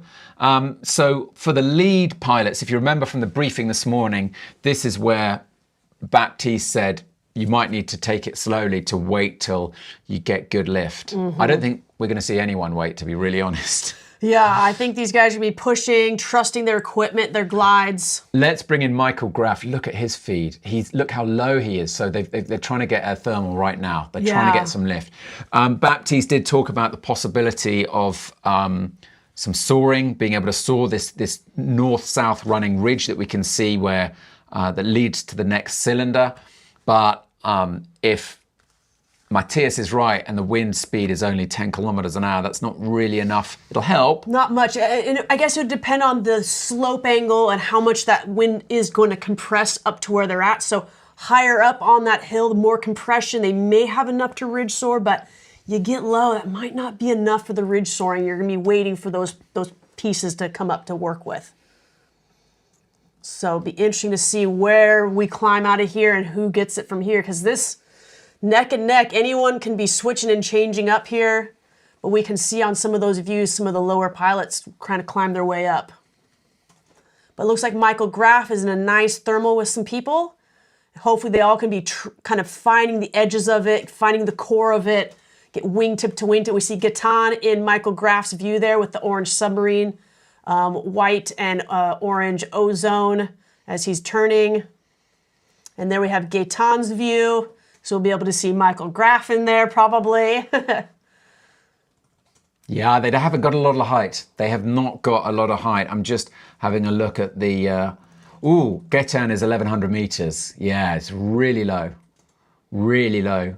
Baptiste also 1,100 meters. So now is definitely the time where, slow it down, get these off climbs. the speed bar. Just, you got to top up. They got to get some height.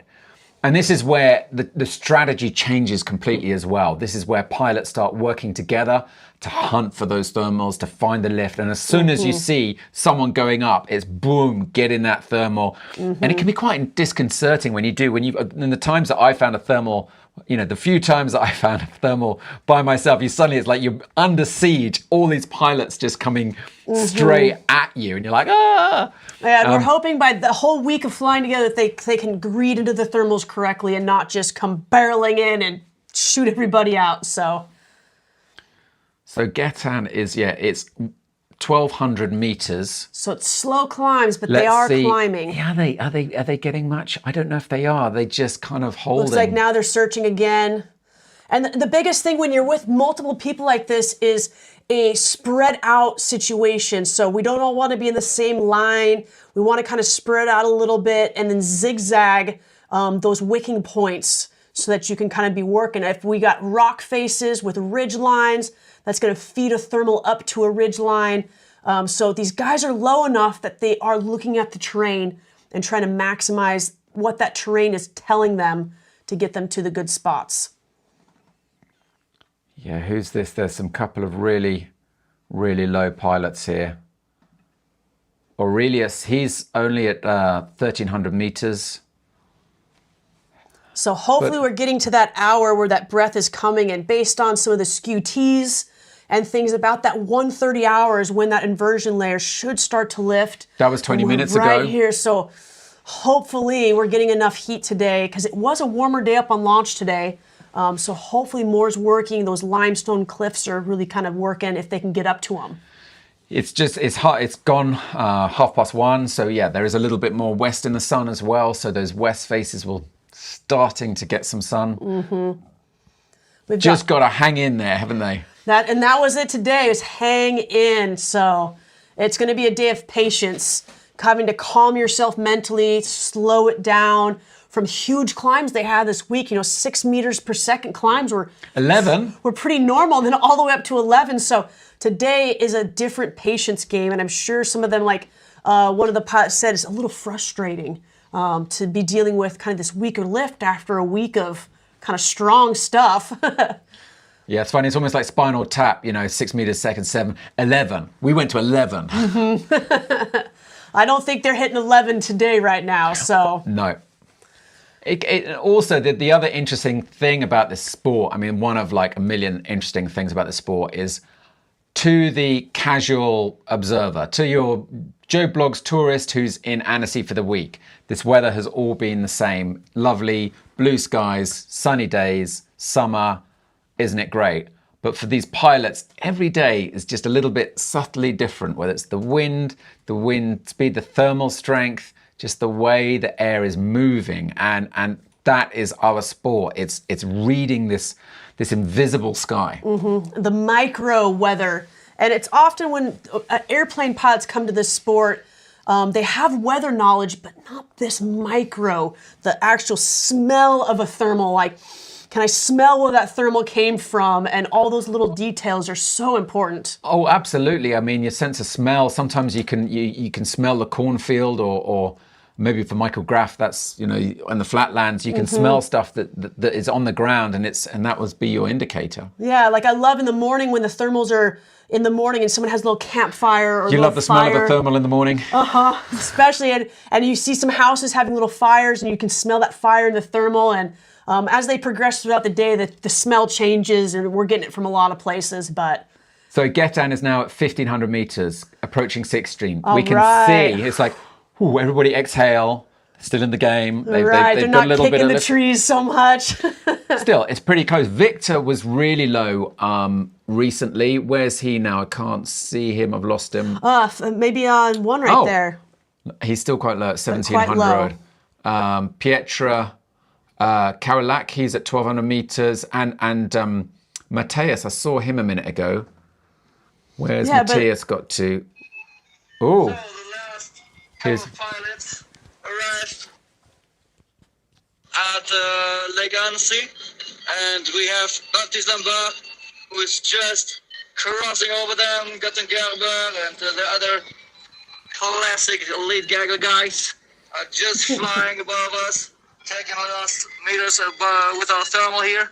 And I think he's off again, pushing on towards the next turn point across the valley.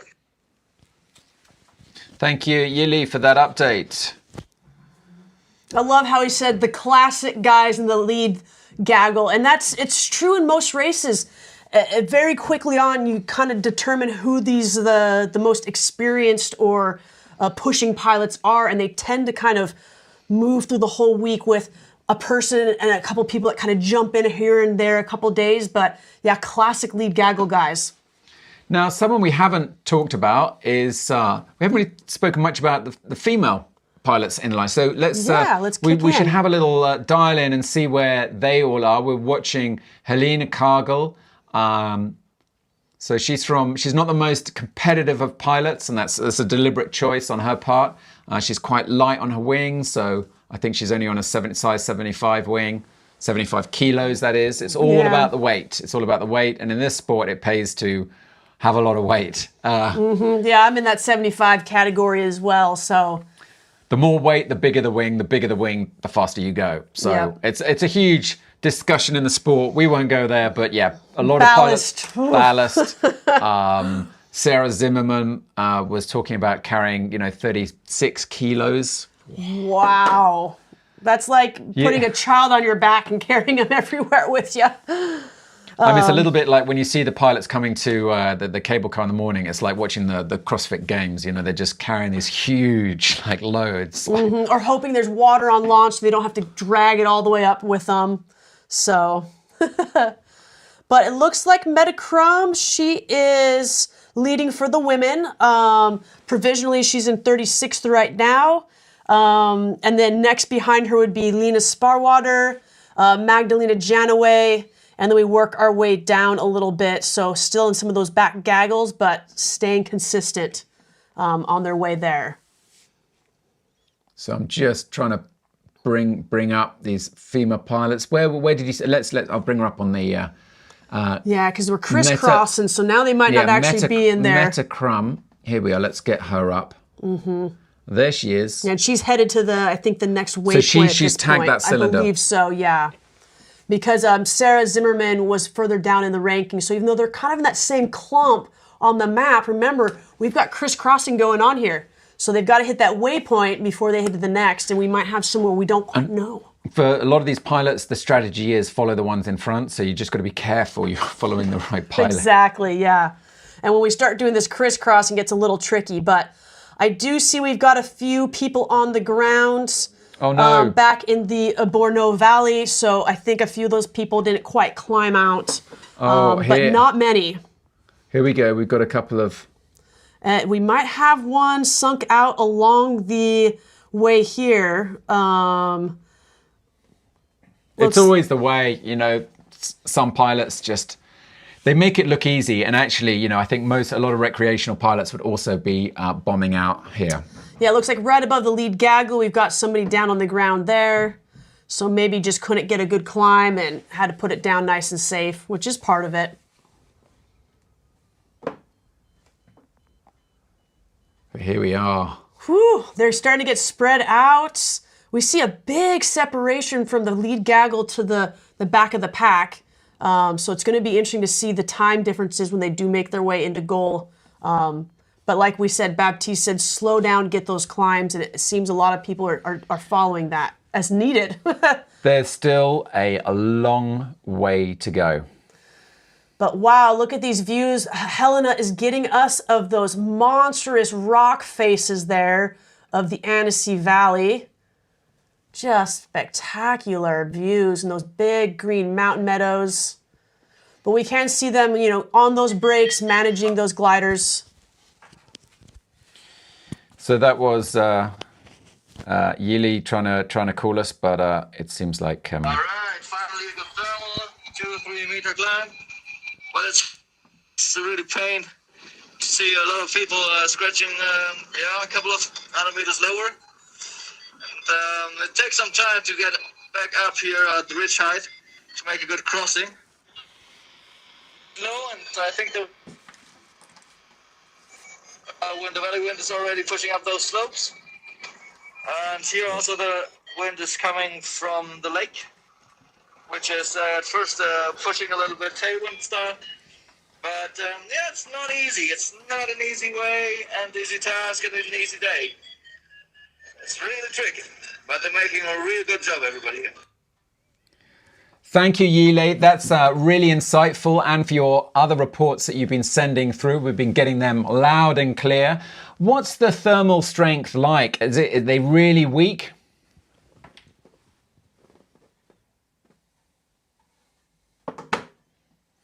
It'll just be a moment for him to catch back into us.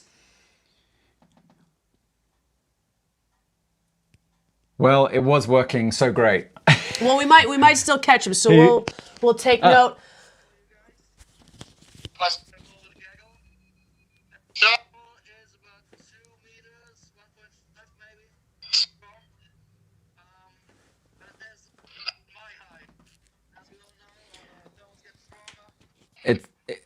It sounds like it's a bit muffled.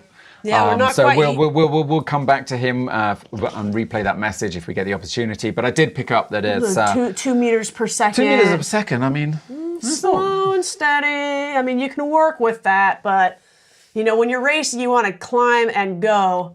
And it looks like Gaetan we have up right now has a beautiful view of Baptiste right in front of him and those cliff sides. Oh wow! Look at that lead gaggle right now. This is the race right here. This is sports class racing at its finest on the mountains to the east of Lake Annecy. Just Annecy. It's a great advert for Annecy, isn't it? Flying in this region. It is, yeah. And one of our viewers, Silva from Argentina, has tuned in, and he is Team Matt. So. Thanks for tuning in from Argentina, and hopefully we provide you guys with the views today. Now, you know, we were talking earlier about the wastage, the efficiency of hitting the turn point. Now, your instrument should bleep the moment you hit it, but you know, most pilots like to be a little bit on the safe side. Yeah, last thing you want to do is turn and burn and then go, oh shoot, I gotta go back. I've been there. Not Frederic Monet. You know how he did 11 meters. Yeah. 11 meters, which is... He was confident. Which is nothing. It's probably, when you think they do thermals 2-4 meters a second. So it's a couple of seconds and out. Yeah. And we had talked to Fred a couple times this week, and he bombed out in that Annecy Valley, I think day 2. So he knows, like, you know, podium's out. And his goal is to use this time to be more aggressive and learn some aggressive lessons that he can apply when he does have some abilities to get into those upper rankings. So it's really cool to see these guys know they can't get the podium, but they want to still improve their skills. And he is one of those guys to be watching today. Spectacular footage from the live camera from Michael Graf. And a little shout out to... for anyone wondering how we do this, so we're all just using cellular technology. Each of these pilots that you can see, they have a camera mounted. It's connected to a power bank because the battery is a big issue. And then we've got a router with loads of SIM cards and a mobile phone, and that's it. And this is what we're bringing back. So great view there of Lake Annecy. From Helena, Doesn't it look gorgeous? Wow, you can see all the way over to the Dussard area and that little peak that has that beautiful chalet on the edge ridge of the lake. And now we're getting a nice 360 view. We can see all the way up into the valleys and those upper limestone, just beautiful cliffs. Just spectacular views here in these lower Alps. So I'm hearing that Milos sent us an update about 15 minutes ago. So if we can, it would be great if we could play that out. Milos, we've actually lost his live stream, but he did send us this report earlier. So hold tight, we'll get that up. As soon as that comes in.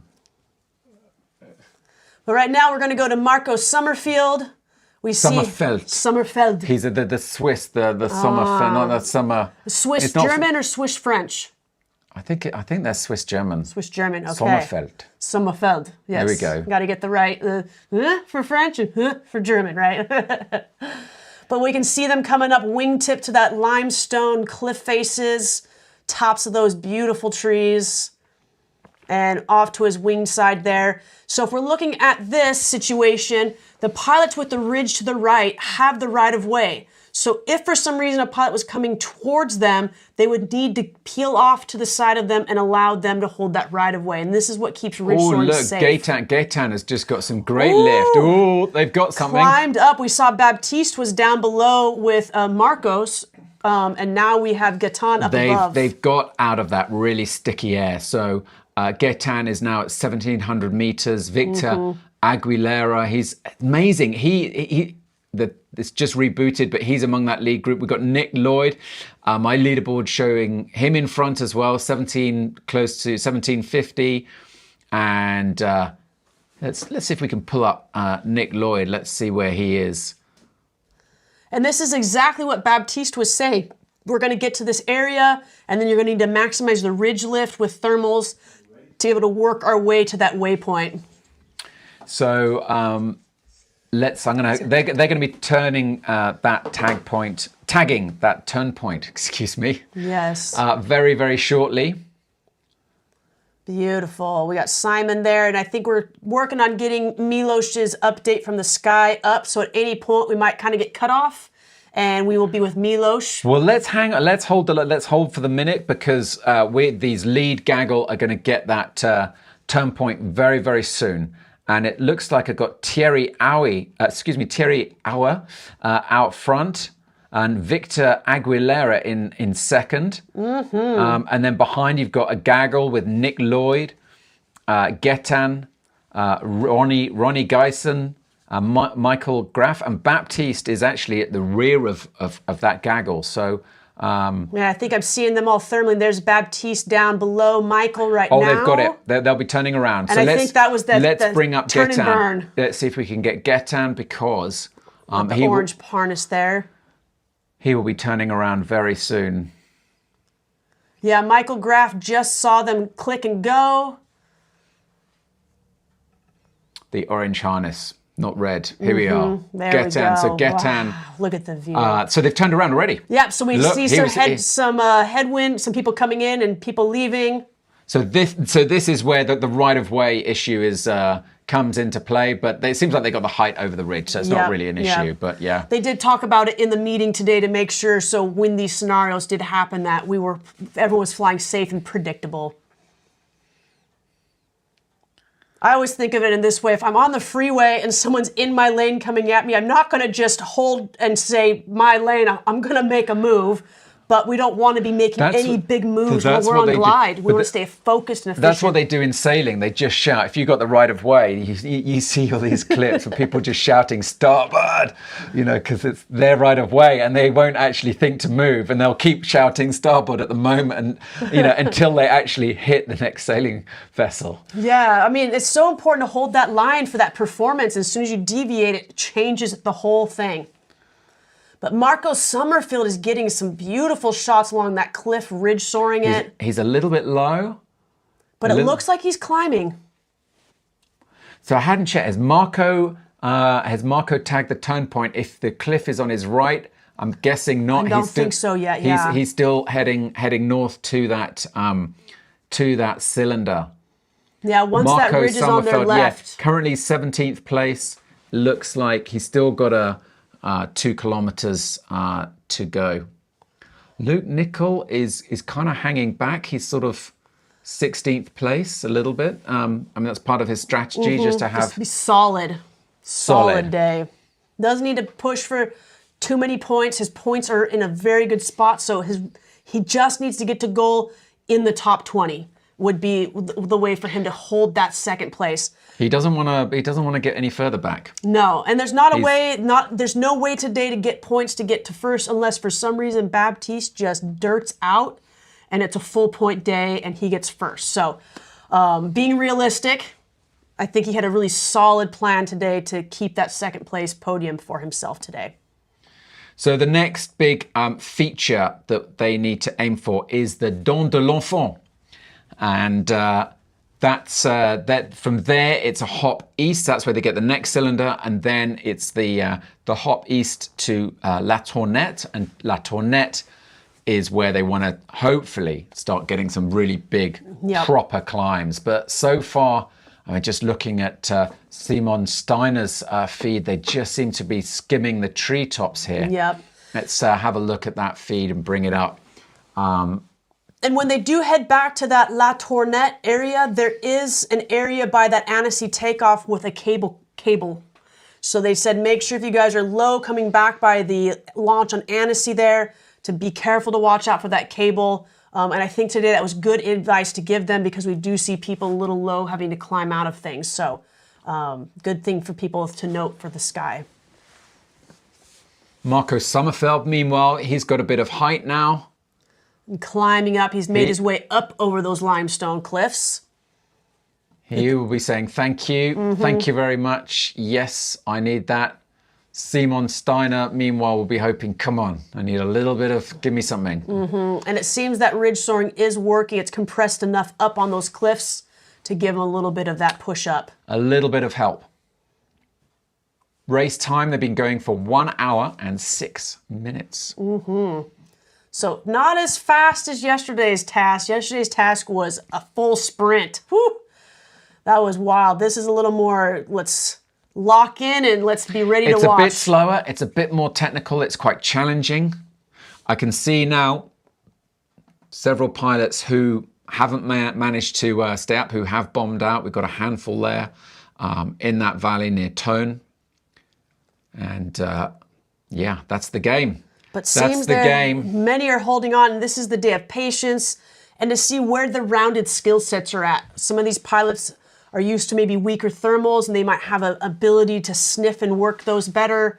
And a lot of times you have to let this glider sniff it out for you too. Too deep in the brakes, it doesn't talk to you, you let it fly, it kind of pulls you to it. So we're seeing if we've got an update I think we've from... got Milos's update coming in for us here in just a moment, as we've got everybody kind of on hold here. We've got a good spot to get that going. So at any moment we may get kicked out and we'll be hearing from Milos. Hi, Milos here. We are off through the speed section and it seems we are going a bit slow. Thermals at the top was weak and stable-ish conditions are expected.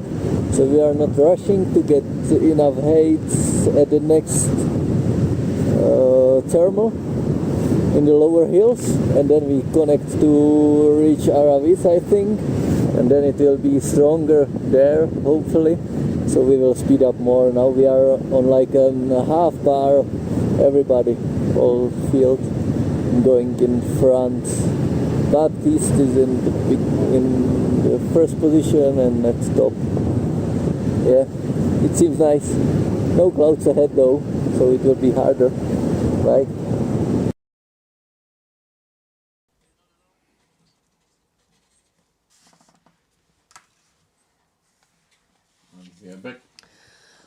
All right, good update from Milos on being a little more stable than they thought it was going to be. So having to slow down, and he's hoping that by the time they get to that Aero V, that it's stronger and working for him. So yeah, it's challenging out there. It is challenging.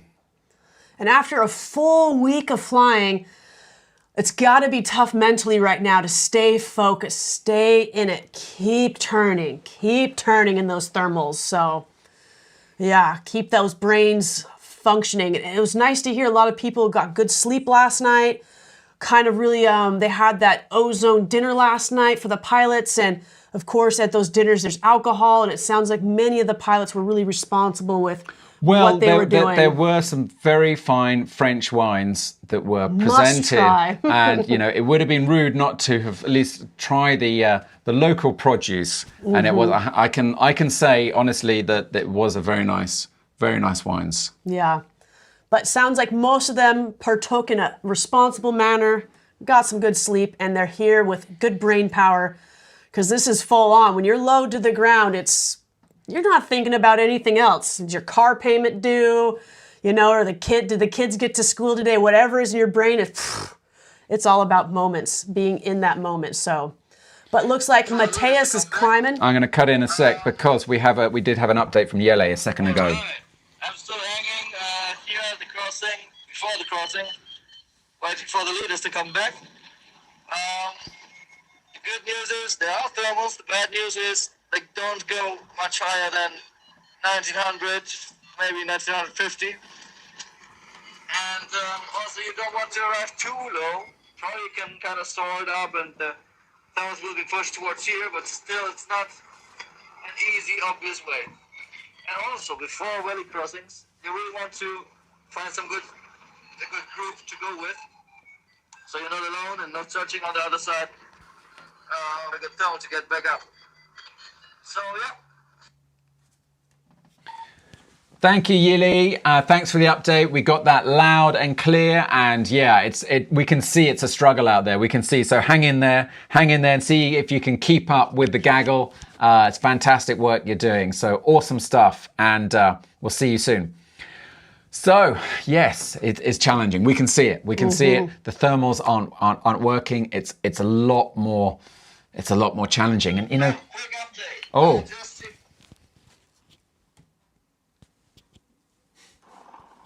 Alright, I'm still hanging. Quick update. I just see Baptiste doing the crossing and arriving here again. So I'm right there with the lead gaggle, if you want to cut to me, or maybe you have a camera with that gaggle. Arriving there at, looks low, at least 5 or 700 meters lower than us.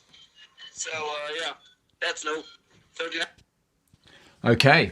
So that's Jelle Hansen, and reporting from where he can see Baptiste Lambert.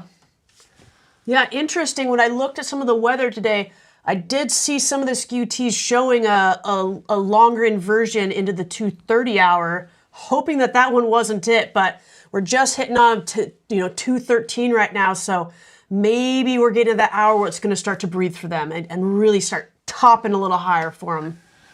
Because for sure, it just makes it really difficult when the as he just said, there are thermals. That's the good news. The bad news is they don't go very high. And yeah, it's essentially like a ceiling. It's like you can't go any higher. You thermal up and then you just sort of bounce. You get a little, sometimes your wing just sort of does a little flutter. What a view.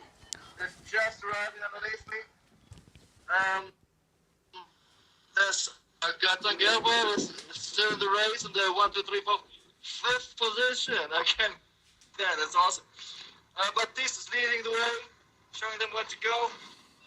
And I bet they will do a lot of ridge running now. Let's see what's their lower limit now. Wonderful. Thank you, Jelle. Thank you for that update. We can see your feed, or we could see your feed. It's just cut out now, but thank you very much. So we'll go back to let's go to Getan. Being in that top 5 there. Getan is a lot lower, so I think it's also a good time. We'll pull up on the map in a second just to see where they are on the course line. Just essentially hugging these hillsides, hoping for the sun to start warming it up and starting to get some breathe and give off some lift. But difficult flying, and a lot of times, pilots really don't enjoy this kind of flying. It's hard work. Yep. But I think most of these guys are ready for this challenge. They're very excited today to get kind of an extra push, especially after yesterday's fast task. Nothing is easy in this sport. Nothing is easy. And compare it to whatever it was a couple of days ago when they were getting these big, strong thermals above the Aravi, 5-6 meter climbs. Even if we're to believe Marco Sommerfeld, 10, 11. Ooh. He went to 11. And yeah. And we see Getan's got a beautiful view of Baptiste and the lake. We are with the leaders. Wow, we are with the leaders, everybody, right here. This is POV at its best, brought to you by Paragliding Live. And yeah, how cool is it to be out there flying this task with some of the best pilot in the world. Yeah. Baptiste Lambert is the world champion. He's a 7-time World Cup winner, and he's here taking part in this race for fun for Ozone, who is the local the sponsor, and he's home turf and showing the way, leading the way. Yeah.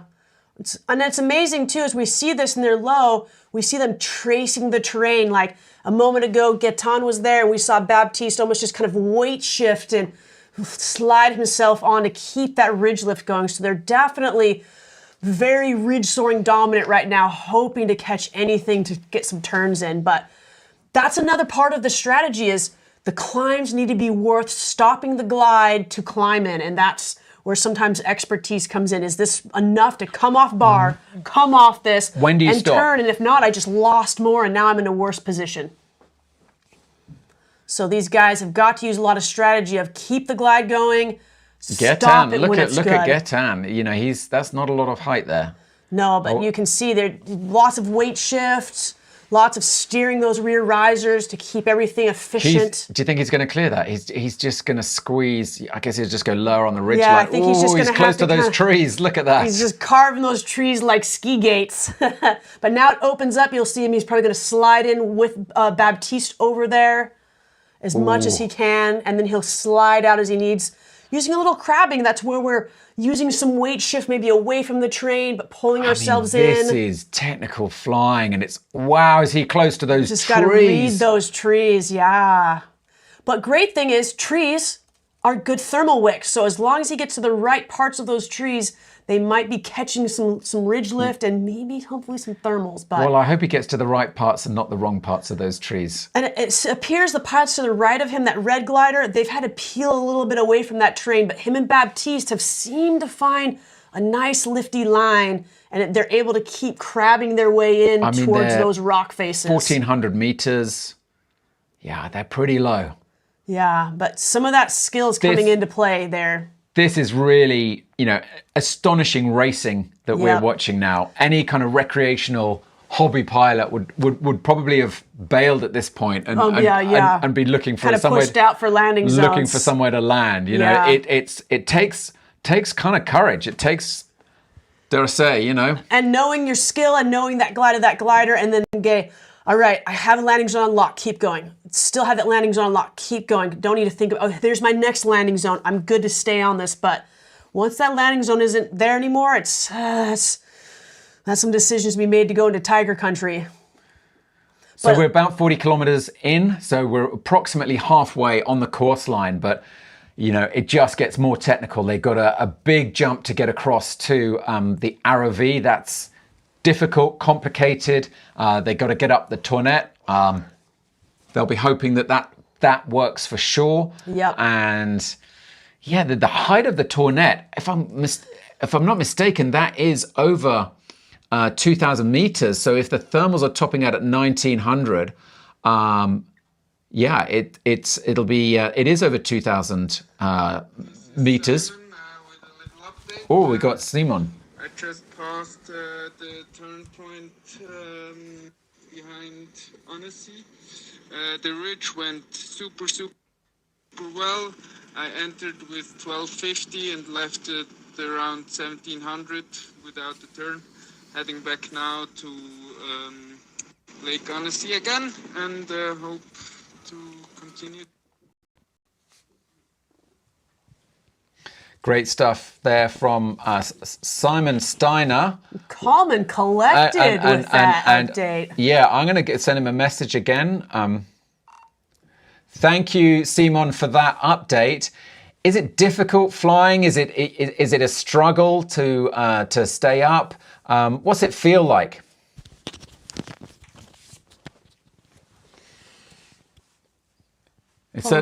Pulling that phone back out for us. No, it looks like he tucked that phone away, took a photo. Quite tough. There was an inversion at 2.5. I think now it gets better and better, and climbs have been decent so far. So I think it's going to be a faster race from here on out. amazing. Thank you. We will leave it there. Thank you so much. Do send us another report when you get the time. Bye and good luck. Wow. So yeah, I mean, it is working for them. So so for these kind of pilots, and let's have a look. Let's dial out and look at the course map and see where we are. We've got Gaetan there just cruising. Very nice.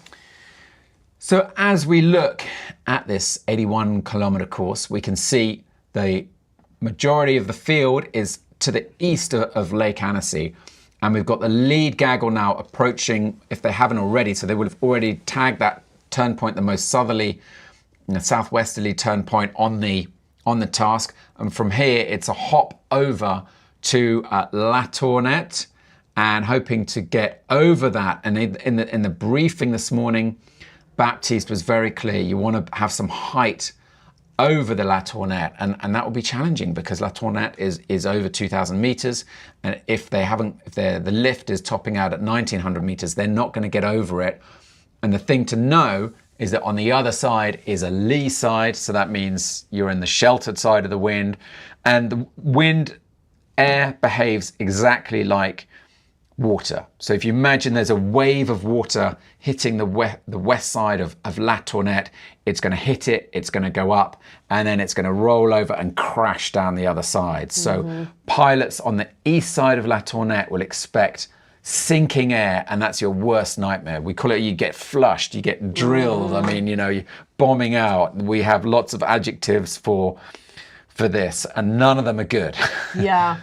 But hopefully they have a bit of a good north breeze there, and they can soar up to the top of that La Tournette, and then from there make the jump and not need to use that lee side so much, was one of the things Baptiste talked about. So, and then after they leave there, the next is going to be convergence lines. Those next mountain ridges converge, and if we have clouds, that it'll show it's working, but I don't think we have the humidity today to get those clouds kind of pumping.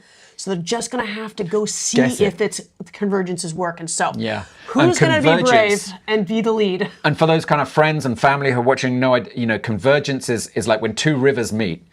And that's when you get two air masses meeting, and then they go up in the middle. So you literally can surf this line.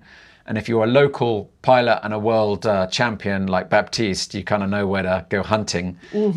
But this is what's going to separate the lead gaggle who can find those convergence lines and those who can't. Yep, very true. So, so let's see. I think the ladies are kind of still in that second gaggle back there. So let's see if we can see where some of those ladies are sitting at currently. Lena Sparvater is currently leading lady, followed by Mette Krum.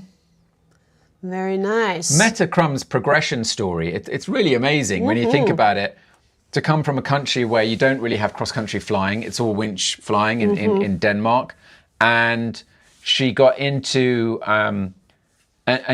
competition, and then she found a kind of someone who took her, who realised that she had some talent, and who's been helping her out, and goes straight into competing, and competing is the way that is the only flying that she does. Yeah. And when you really think about it, a lot of people talk about when they first get into competitions, think of it as like a tour week, a clinic per se. You're not going to get into the top podium, but you're going to learn. And as they do this, some of them just have some natural talent and they just start really doing well. And then they keep doing these competitions, and it's quite amazing to see these talented pilots come into these things. So we can see Lena here. I've just zoomed in. She is the the red triangle. She's currently quite low, but everyone's low. 1,200 meters, 50 meters above ground. But really pushing the front of that second gaggle there, though.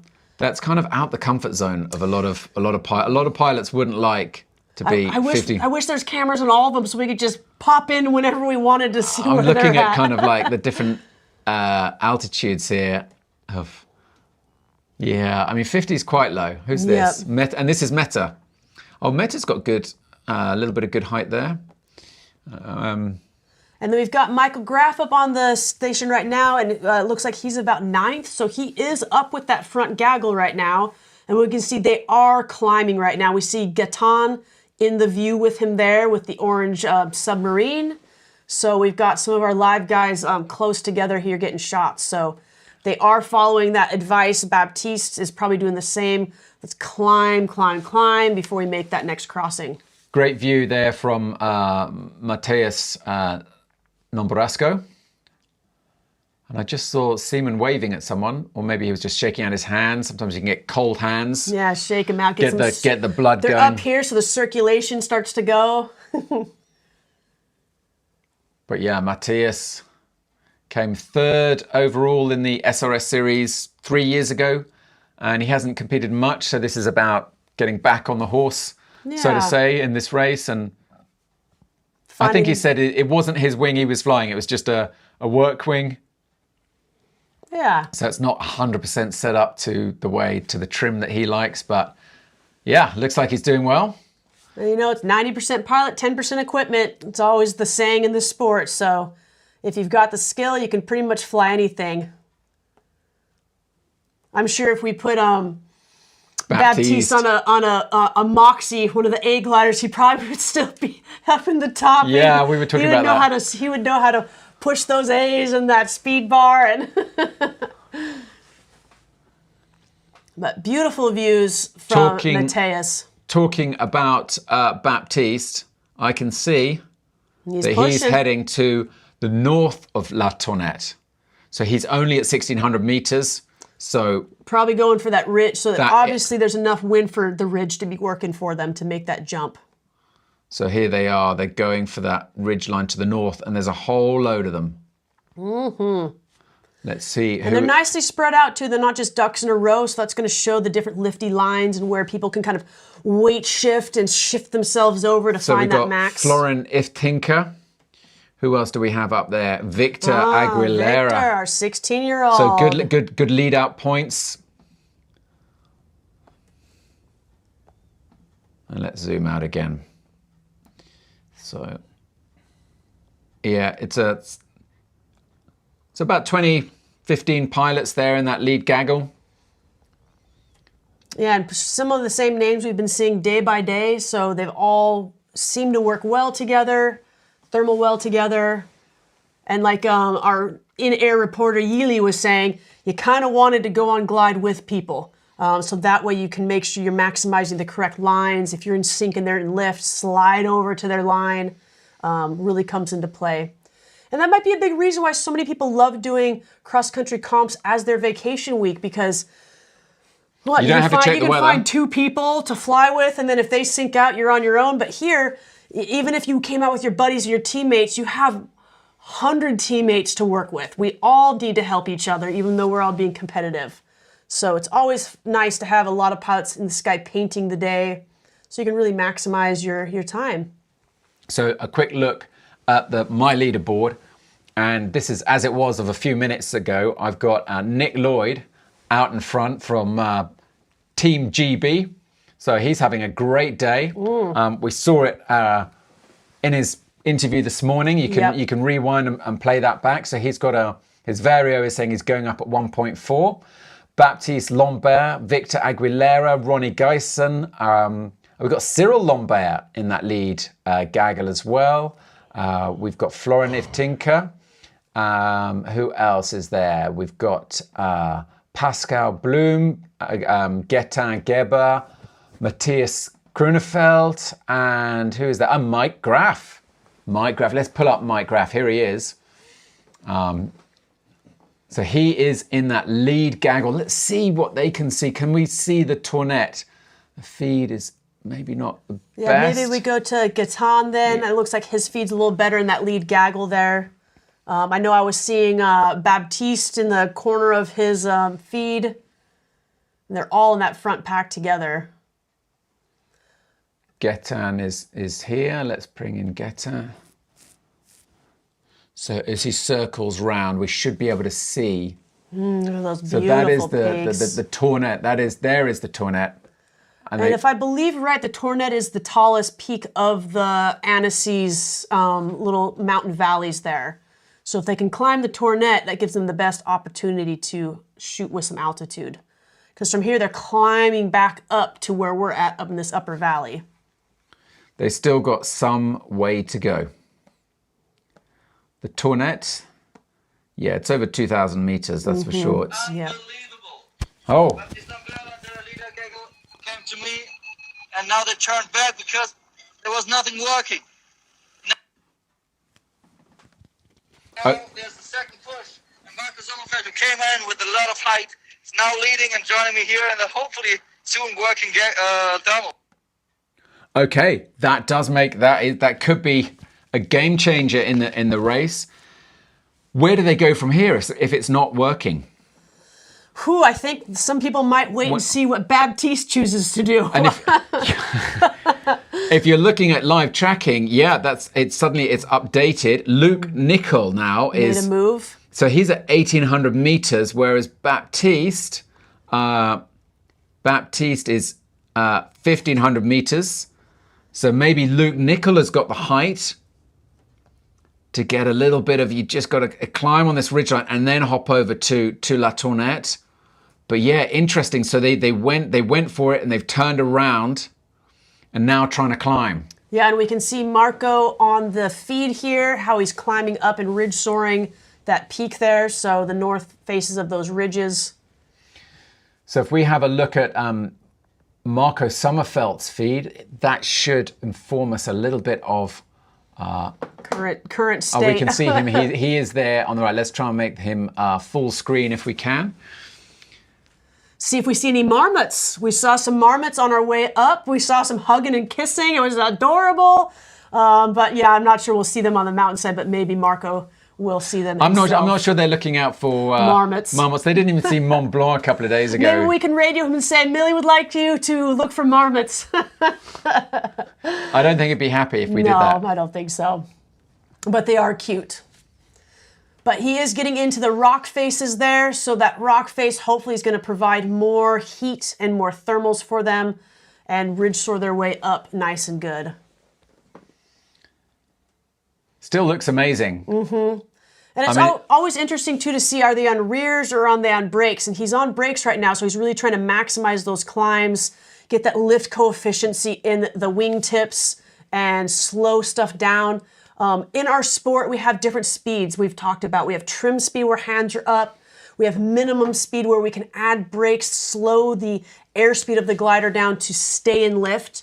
And that's kind of one of the things is fly slow in lift, fast in sink.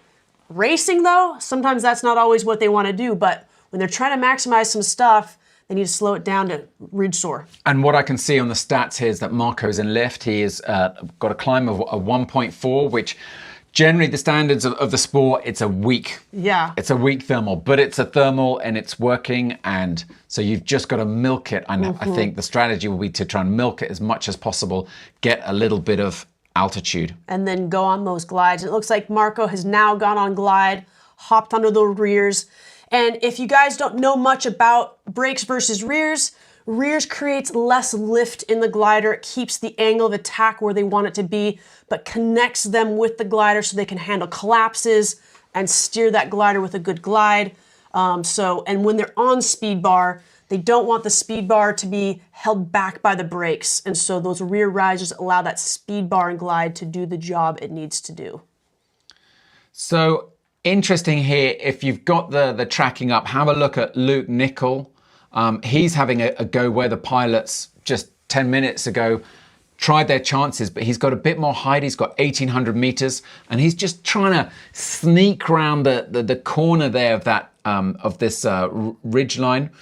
I think is that the Dent de l'Enfant, but it's the Roche Muraz, and no, excuse me, it's a little bit to the east of there.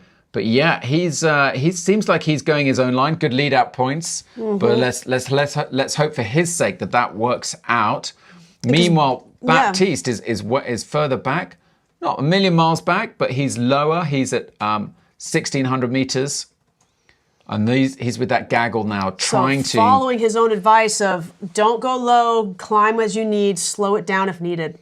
So, and I think in his brain too, he just needs to get to goal to keep first today, you know, at least in the top. So, you know, I think we'll be seeing a little, hopefully, different moves from him, maybe a little held back, but Luke Nichols is planned to not be too pushy, so he must be feeling pretty confident about his altitudes and where he's going.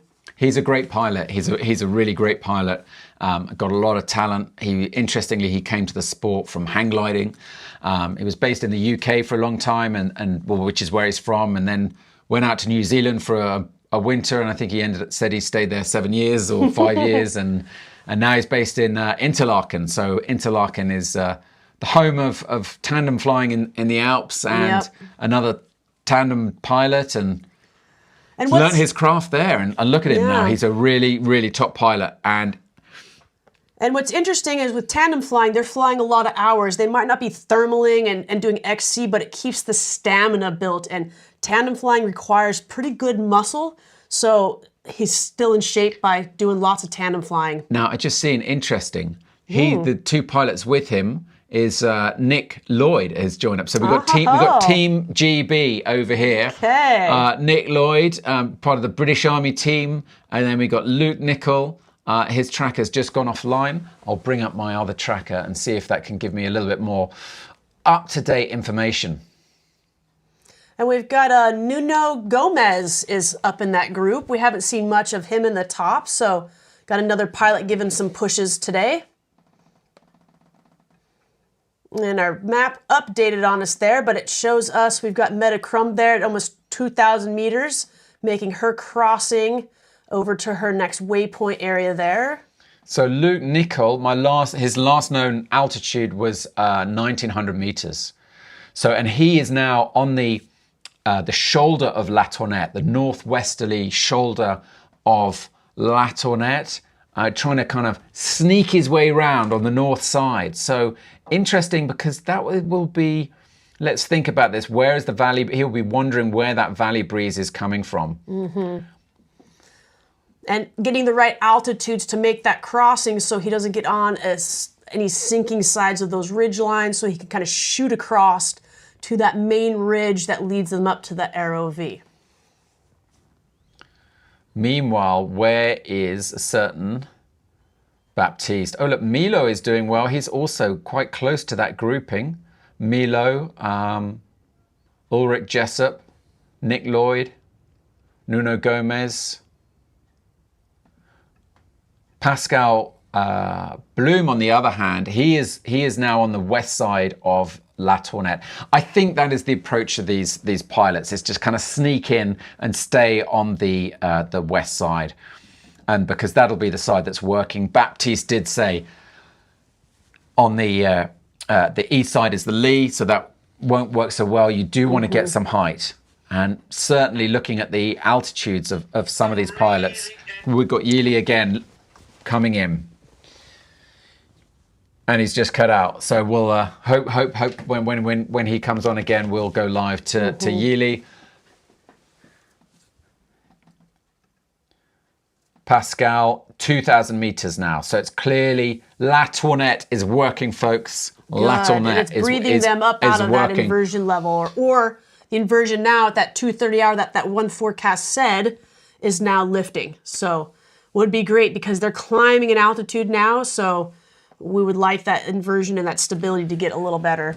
So a little bit of inside intel. Nick Lloyd, after the first or second day, I can't remember, he said he was quite intimidated by La Tournette, but he's heading right for it. Mm-hmm.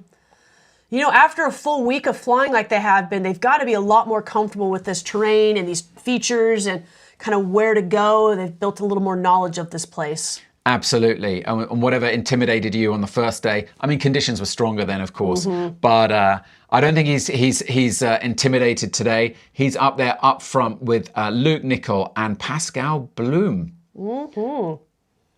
And we can see on the feed here, Gatan is getting some nice climbs with everybody up and out of the valleys there. So putting them in a much better position to make the next push that they need. So Pascal's now at an altitude of 2,000 meters.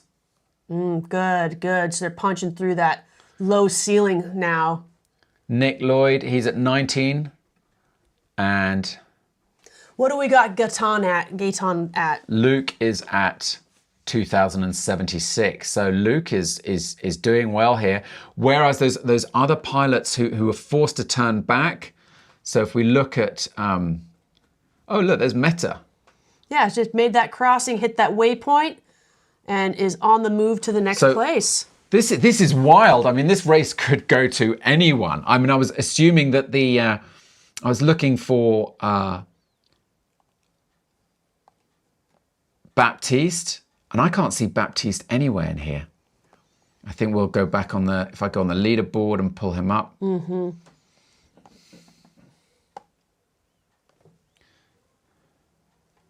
It's exciting racing. It's day 6, folks, on SRS, Le Grand-Bornand, the Ozone edition, and it's still everything to play for. Looks like he is in that gaggle back over here. So. Here comes Yeli. What can he tell us?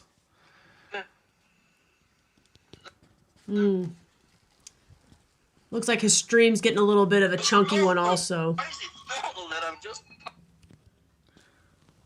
Okay, Yili, if you can hear me, you're breaking up, so we'll try and play your messages when we can, but it's not working now. Thank you. We'll try again later. All right, we're starting to get away from the train and getting those beautiful views that we want to see versus the treetops. And Marco Sommerfeld has got a beautiful view right now. And you can, oh, Mont Blanc. Oh, there it is. Oh, the Chamonix Valley is in view. So I think Helena is going to be quite happy today to be able to see those Mont Blanc views. She said just loves that view. So beautiful visibility today. Amazing. Just incredible views on glide, on those rears, just tweaking them as needed. I'm happy to say I feel very lucky that I did get that view a couple of days ago. It was amazing. I went for an evening flight and it was still pumping really hard, and we got up above the RV and just looked across, and it was glorious. Yeah, you get that Passé Valley, the Mont Blanc, Chamonix Valley, just right on the other side there. Right on the other side, but it was kind of cold and quite intense, and I didn't stay there for long. Yeah, after a long day, you don't have a lot of mental strength sometimes with those evening hours. So looking, we've got Yili who's trying to record a message. Let's see if that's playing through for us.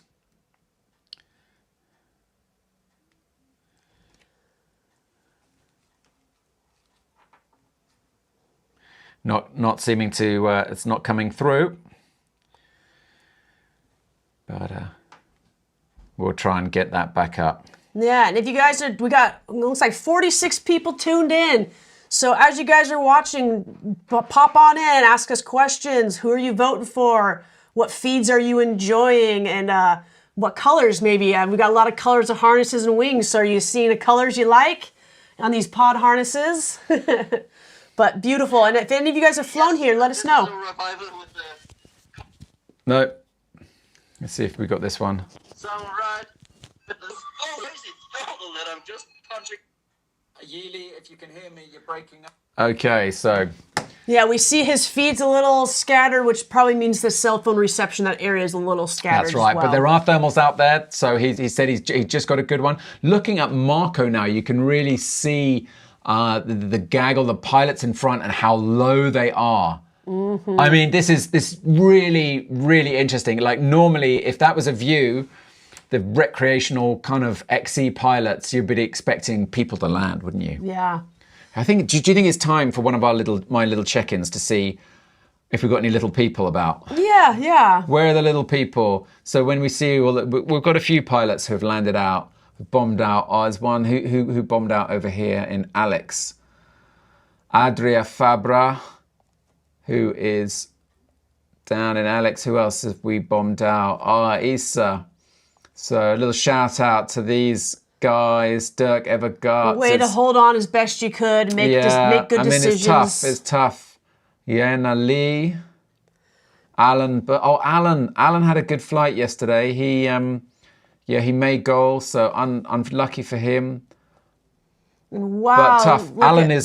Alan is from Basingstoke, which if you're not from the UK, it's not a great flying area.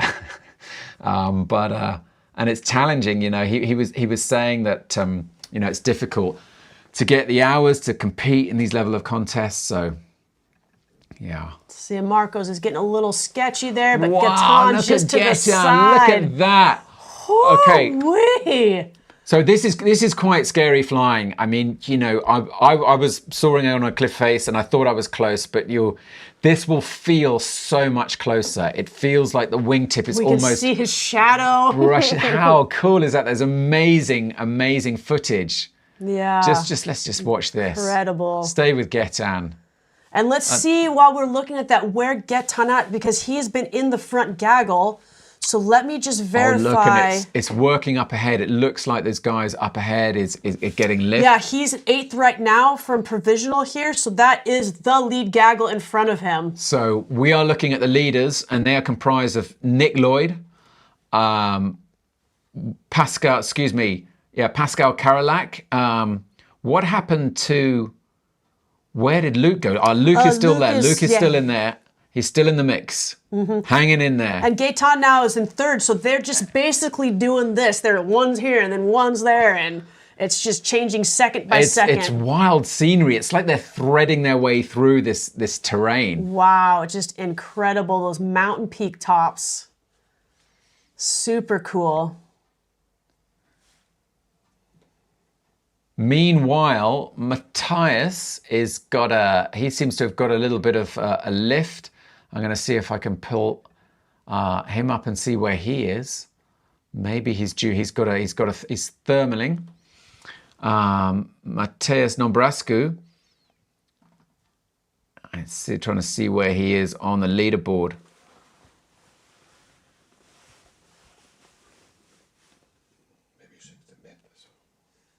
Yeah, we'll look on the... We'll pull that map view up here shortly for you guys to see. This is where a search function would be amazing, but I'm just having to scan the list of names here. Okay. When was the last time we checked in on Mark Janaway? I think his feed has been down for a little bit. Yeah, okay, that's unfortunate. But it seems that they've just been kind of flying into some areas where they're low. Okay, they're just not getting that cell reception. Matthias is way back. That's why I couldn't find him. I mean, at one point he was with almost the leaders, and he's kind of in 100th place. But man, we've got some good views from a lot of the pilots here. I mean, we don't want to see them low, but man, these low shots are just breathtaking to see the rock faces that close. Ooh, and let's see, maybe we switch over. Michael Graff has got a beautiful view of the way the rocks are kind of rolling in as he's doing his 360 turns. Check this out, people. Slightly different view to those crop, what do they call them? Say it again. Yeah, the cornfields. The cornfields. Corn Alps. The Corn Alps of, what state is it? What state is that? Chicago, Illinois. Yeah. And they've got a really amazing crew that fly out there. They just had the Corn Alps competition, and one of the local girls, Andrea, took first place for the ladies. She's amazing, super awesome chick in the US. And so I'm not sure if Michael did that comp and then came here, but super fun crew. Some of my students have gone out there and really grown as pilots and then come back to the West Coast with some pretty amazing skills. So I've just pulled up the map and to see where Michael Graff is. He's in 22nd place. When I clicked on him, he says he's offline, but this is roughly where he is in this kind of, in the gaggle. He's in the mix. Yeah, there he is. They're spread out a little, trying to find where it's working. He's with Colin Rathbun. So the North Americans are kind of like staying together. So Colin is from the British Virgin Islands, and so yeah, he's done a lot of flying in the US. A lot of comps. Kind of like So the US pilots, I think you know. Any US comp pilot knows him. Sticking together. So here we can get a slightly bigger, better view of the course line still to come. Luke Nickel, according to this map, is pushing out in front. He's in green. He's in second place overall. It would mean the world to him if he could take the overall win today and today's task. He has landed in gold before Baptiste, but crushingly, Baptiste had the lead-out point. So that it was 9 point difference that day. Really, that's nothing. I mean, I think it would mean the world for him if he could take the win today. But let's see, he's playing it safe, a little bit safer than usual. But here he is, he's out in front, and they've cleared La Tournette. Now, I have to say, I didn't see which way they went, but it seems like they've gone the south side. If we can pull up his altitude, he's got good height now. So 40. he's so brilliant. Yeah. So it's obviously working. And they're now racing across with Pascal Blum across to Soulans, the Montagne de Soulans, which is this peak in the halfway point of the valley before they can pick up the Aravi chain. And you know what I'm going to say now? This is when they get to the Aravi, I think is the time when we start thinking about getting in your Batmobile and hitting the road to get to the landing field. Wow, it's just been so, I've been feeling like it's been so tough. I mean, it's seat of your pants stuff, this. And Simon Steiner now, great to see his feed. You can see now it's working better. I mean, they've got a bit more height. He's 2,200 meters. And he's going to glide right to that next mountain peak with some altitude. I'm just feeling like, okay. A little, you can breathe a bit. Breathe, everyone. Breathe. It's like that when you just have a bit more height. I mean, it was so, I wouldn't say sketchy, but yeah, they didn't have a lot of height over those trees. Yeah, definitely. We were hoping they were making good decisions, and the air was good quality. I mean, they weren't in the lead, but you know that is when if things do go wrong, then it can be a problem if you're only 50 meters above ground. Yeah, just not a lot of time to fix stuff is the biggest thing. So now, can you see I'm looking at the map here. Can we see a certain Baptiste? I think he's right there in the next gaggle pushing. So what do you reckon? Do you think he can do it? There's nothing really. It's only, I mean, what is that? That's only a few kilometers. Far, yeah. It's not really far, is it? We're just going to have to see if those guys have to slow down anywhere. It's just going to be, there's enough time to catch up is the thing. Unlike yesterday, there wasn't enough time to catch up. So I've just pulled up the map and I've zoomed in on, this is Baptiste. And the red, who have we got on red? Oh, that's Michael Graf. That we were following, And if we zoom out, that I think is Pascal Blum. Oh no, that is Nick Lloyd. And then further out in front, we have... there's the boys. They're the boys. We have Luke Nicol, and Pascal Blum is earning himself some lead-out points, ladies and gentlemen. Thank you very much. He will be saying, I will take the lead-out points to the Petit Soula. Yep. And it looks like in our chat group, we have got some fans of Mateus in there cheering him on. So thank you for tuning in. Make sure you guys hit that subscribe button and share this link on your social medias so we can get more viewers and get it aware out there. So, because this is, I don't know, this is exciting stuff to watch. I'm going to see if I can call Mateus and see if he can share anything from his side. Yeah, it looks like he's on a nice glide. We're in between waypoints now, so should be a safe time to see. We can check he's not thermaling. Let's see if he can. It's kind of a complicated setup, a lot of these pilots, with their communications. Yeah, I'm sure their radios are set up much easier than phone calls.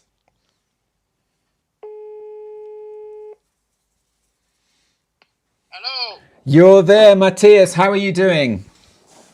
Well, struggling trying to pass the mountains. I couldn't get enough altitude, so I see a group now trying here, so just changing a bit the strategy, see if this works. It seems like it's a really slow day. Yeah, well, the thermals are strong. It's just that there is no clouds, so it's really hard to spot them. They're also broken, but I've been turning around 2-3 meters per second, so it's not too bad. We've lost you there, so hang in there, hang in there. That's Matthias Nombrasco, the Ozone photographer and pilot. So good to get those updates that at least the thermals are working. They're not super stressed on that, but you know, definitely not 6 meter climbs right now. Oh, look at Michael. Look how close he is to that rock face. That's wild. So is he already at Petit Sula, or is he? No, he was with the with this group. The Baptiste Gaggle. He was with the Baptiste Gaggle. He's going to be. I'm going to click on everyone, and he's But anyway, it was close. Yeah, let's take a look and see where these front guys, if they've pulled away farther or if Baptiste is catching up with them. Yeah, they're already to some next mountain ranges here. Pascal is not far now from, so I just a really rough estimate on the, I'm seeing about 2 kilometers to the next turn point, which is a cylinder on the start of the Aravi chain. Well, I think pilots will breathe a sigh of relief. Again, another one. If they can get onto the Aravi. The Aravi normally works really well in the afternoon. It's 3 o'clock. We've been racing for nearly 2 hours. Nearly 2 hours. And so I think they'll be satisfied with this longer route today. And they're definitely getting their money's worth on today. Yeah. But be careful, you know the phrase, be careful what you wish for. There was the pilot in the briefing who was complaining that it was over too short. And today, well, they're having to fight for it. They're really having to fight for it. Yeah. Yili there has got great views of Mont Blanc. Can we have a look at that? There it is. Oh no, I've clicked on the wrong one. It's let's see if we can pull it up. Right there, yeah, it's blue. This one. He's got a nice blue pod.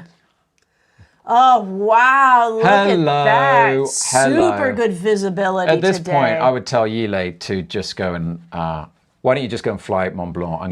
Take the crossing and we'll pick you up on Passy. Yeah. I'm going to try and find Yile and tell him that message. Yeah, spectacular views. Hey, Yile, the view just looks incredible. We won't mind if you just want to go and fly to Mont Blanc. It just looks incredible. We'll see you in a couple of days.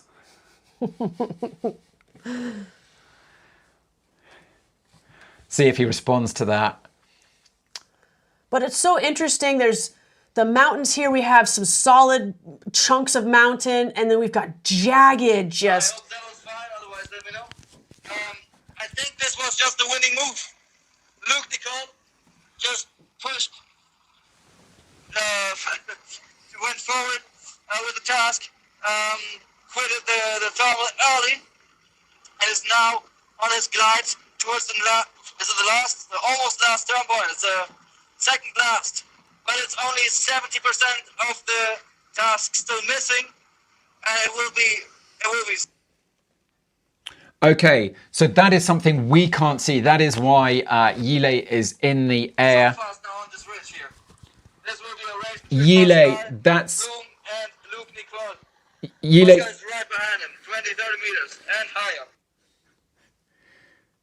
Yile, that's gold. Anyway, so that's one of the reasons why we've got a reporter in the air, because he can see stuff we can't. That Luke has made potentially a winning move, exiting the thermal early. It's like what we said earlier. You don't take the thermals to the top. You leave them at the earliest possible opportunity that you think you can get onto the next connection. And when we look at the map, it is Luke Nicol in front, but on his shoulder is Pascal Bloom. What do we know about Pascal? We haven't really come across Pascal much in this event this week. So I'm just seeing on the teams, and Pascal, I think he's one of the Swiss pilots. And Pascal, he is indeed. He's flying a Ozone Photon and a Gingini Race 5. So he is having a great race, a great final day. Yeah. On day 6 of SRS Ozone Edition. He looked ready today. He looked focused. He looked rested. And he looked like he was ready to give the right style of pushing today. So the leaderboard right now has got, I I'm not sure it's fully, it's a little bit laggy at the moment. Yeah, I keep seeing Luke as offline, but we're getting a bit of dropout, but clearly we got the winning move here and out in front. And the question is, can Baptiste catch up? And remember, Luke has the faster wing. Luke and Pascal. The Baptiste has given him a deliberate disadvantage of not flying the fastest wing. So this is a really tantalizing possibility. Baptiste has won every single task. Yeah. Maybe on the 6th task we'll see someone else in goal before him. Because we had the one day Luke beat him to goal, but lost it in the leader points. So it would be great today if he wins it in the points as well, and not fall behind and get an actual win for the week. But I'm sure no one will be happier than Baptiste. He will be super happy if someone else makes goal before him. He's not holding back. He still wants to win. He's still competitive, but I'm sure he'd be happy to see someone else. But I'm looking at our feed. He's now over Sulen, and he's with some pilots. Arnold Castro, Argentinian pilot. Baptiste is at 2,000 meters and traveling at 50 kilometers an hour. So they've obviously got a little bit of tailwind there. He'll know the winds like no one else. This is the point in the briefing where he talked about really knowing where the convergence lines are. Yep. So Luke and Pascal, they've now tagged that turn point, and hot on their heels is the British pilot Nick Lloyd, who's storming for. He said earlier this morning to us, I'm racing hard today. That's the goal, and he's doing it. He's racing hard. He's going for it. If he hasn't already, he's got that turn point, and now it's all guns blazing to the RV and racing now for goal. That is the mission. The full length of this RV chain, I believe it's about 35 kilometers. Yeah, what do we have left for them to do? 60. So yeah, they're at 60 kilometers, the leaders. So we still got 20 kilometers of the course line. So approximately 20 kilometers up the ridge line, and yeah. And I cannot wait until our live pilot to get there, because that is such a breathtaking mountainscape to see. Hopefully they have altitude, but yeah, it's going to be beautiful either way. It's fast, it's furious, and it seems like the race has really opened up. But let's have a quick look. The battle at the back. We had a little question of some of the pilots, how they're doing further back, and we haven't really touched on how the female athletes are doing. Who have we got amongst the women? We've got the British pilot, Agnieszka Zaporowska. So I think she's Polish originally, but she's lived in the UK for 20 odd years, she was telling me a couple of days ago. Sarah Zimmerman just behind her. And so they're all doing really well. And on our live video feed there, we've got Gaetan. And man, they're in a tight thermal. There was a few times where they're close together. So head looking on a swivel, making sure you see where all the pilots are, working well with each other, because they all want to get that altitude for their next glide. So it looks like the leading females approaching the Silence. Wonderful. Yeah. Meta Crumb. Let's try and see where Meta is. Meta has a 300-point lead. So she just needs to stay solid, get to Stay goal. safe. Get to goal, and that she's got her podium.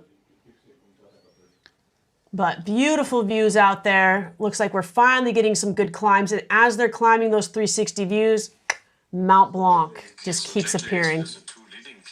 Oh, we're just getting a bit of... let's turn that off. Very nice.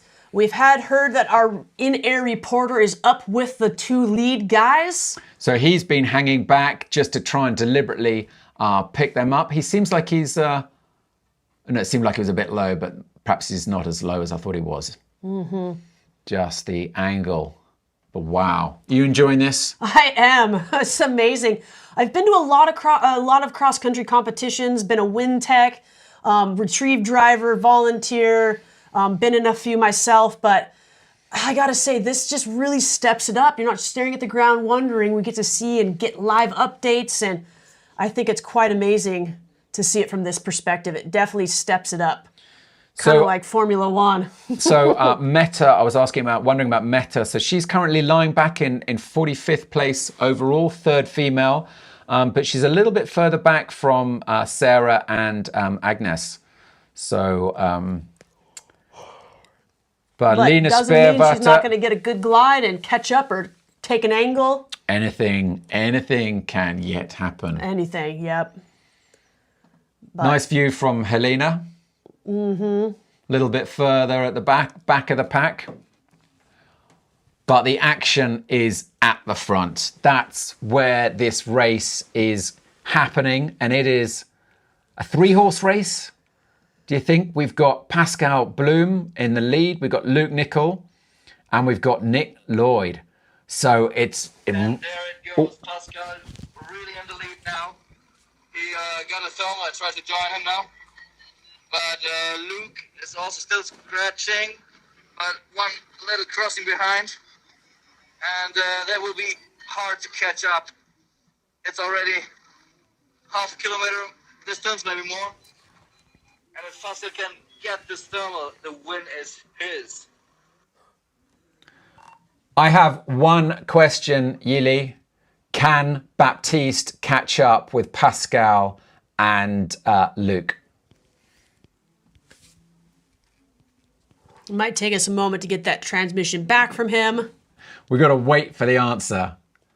But that was exactly, it was perfect timing. Well, they definitely will try, but that would be, they would need to really get stuck here and not being able to advance anymore. And then maybe he gets a chance. Thank you, Yili. Thank you for that. Keep us updated. So this race it's all go. It's all go. I'm sort of on the edge of my seat here. Nerves of steel required just to watch. Yeah. I mean, how much time do you think we've got for these guys to get to goal now that they are almost to that Aero V chain? You know, that's a good question. Let's ask Yili. Yili, I have one more question. How long to goal for the leaders? I think so. 20 kilometers, 35, 40k an hour. So 20 minutes, half an hour. Yeah. So we're going to start thinking about that. Okay, this is a 3-meter climb. And Pascal is turning it. Luke just passed by it. They're now giving one turn after the other. They're switching up. Question is, who will get this 4-meter climb that puts them on the ridge and makes that valley crossing easy, and then they have the lead. It's between those guys now. Estimated, I would say 3-4 good thermals, and then it's over. But there's Baptiste. He's coming off the roofs. He's catching up nicely, and we are indicating the right climb for him. So maybe I should stop that. No bias, but you know. Thank you, Yili. Great observation as well to see Baptiste is still in the fight. It's all on, ladies and gentlemen watching at home or wherever you are. It's exciting stuff. And I think this is the time, isn't it? We should be thinking about getting up and running, getting to that landing field and waiting for them. Because once they get up on the Aero V, boom. It's on, especially the way they're pushing bar today. Full gas, full bar, and all the way to the finish line. So I think we're going to start getting ourselves ready, but we will leave you with these amazing views with the pilots, Mont Blanc, and all those in their view. Make sure you guys are watching the SRS live to stay updated on that, and then we will get back to you once we're in the car. Luke Nicol is at the front turning another thermal. And Baptiste is just arriving behind me at the thermal there where I just was. He's catching up and fast. Damn. Awesome stuff. Yeah, we don't need any more confirmation. We're gonna go and hit the road and bring you live coverage from us on the road. Okay, so we are in the car and we are motoring our way to the landing goal. So it's super exciting. The question is, who is gonna land first? Can Baptiste catch up with the leaders, with Luc Nicol, Pascal Bloom, and Nick Lloyd, who is up there as well. What do you think? Yeah, I think it's going to take a miracle to get Baptiste to catch up. Like our news reporter said, they're going to have to stop and make some climbs. And if they don't, it's just a matter of glides at this point, you know? So he doesn't have any extra push. So yeah, it's a tough one. I mean, as Yili said, they'd need to make a mistake. So it's possible. It's possible Baptiste could catch up. He has the disadvantage, he doesn't have the fastest wing, but if the others make a mistake, he could yet do it. Beautiful little town. So I just love these little Alp cabins and chalets. If you ask Siri for, you know, give me kind of French rustic charm, they would give you Le Grand-Bornand. Mm-hmm. And that was where the start was kind of just up there. That's the Jalouvre, where they started on the course line, which seems a long time ago now. What time is it? It's 3:15, so we've been going for 2 hours 15 minutes. Absolutely brilliant racing today. Let's go! I'm pushing speed bar. I think you're a rally driver in a previous life. Yeah. I need to get back in a glider with some bar to push, I think. Lots of go-kart racing. And there's the ROV. And the landing field is not far away. And I'll have to kick you out and go park this car in the appropriate spot because we can't be, you know, doing things wrong and there's nowhere to park. So we'll be separating for just a few minutes. All right.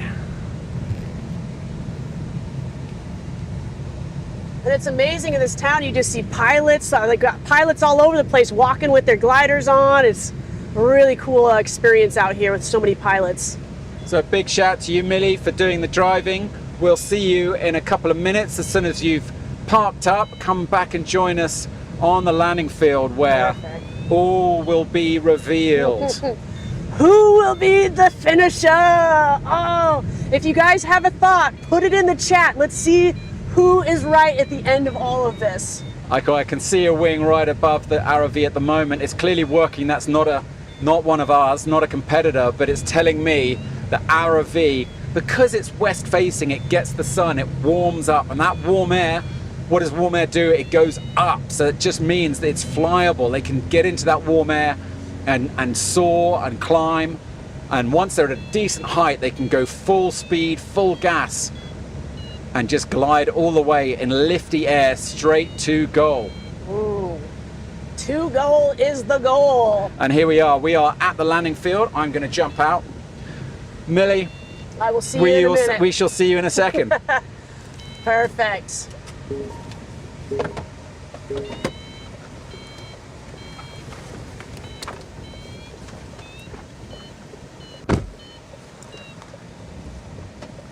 Okay. So here we are, the final day.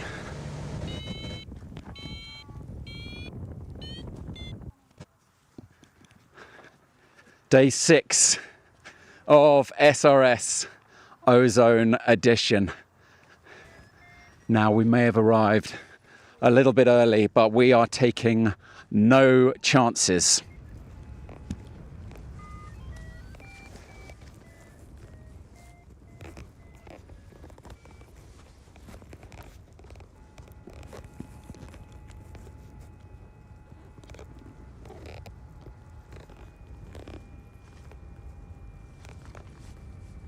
This is the course line. So they will be flying up here and appearing in the skies above here, running the ridge line and then back to goal. The final piece of advice from Baptiste this morning, which seems a very, very long time ago, was for pilots to make sure they had enough height to make it back because of the headwind. Now, pilots will lose height in the headwind, and I can feel it already. We can have a look at the windsock there. That is telling us the valley breeze is already kicking in. That's where the ground heats up and it warms, and as that air lifts up, it creates this wind. As the mountains just pull in that warm air, this pull, you can almost imagine it, visualizing these baking rocks just pulling in the warm air, sucking that warm air upwards. And as soon as I can, I'm going to try and dig up the live tracking and see where our pilots are. I think we're also due an update from our aerial reporter, Yili. So I'm just going to see. Yili, how about an update? What can you see?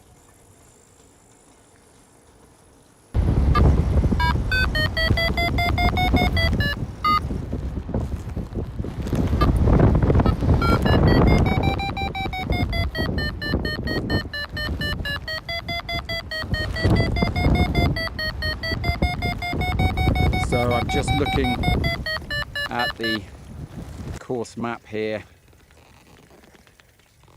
and they are motoring along. We've still got Pascal and Luke tête-à-tête, wingtip to wingtip.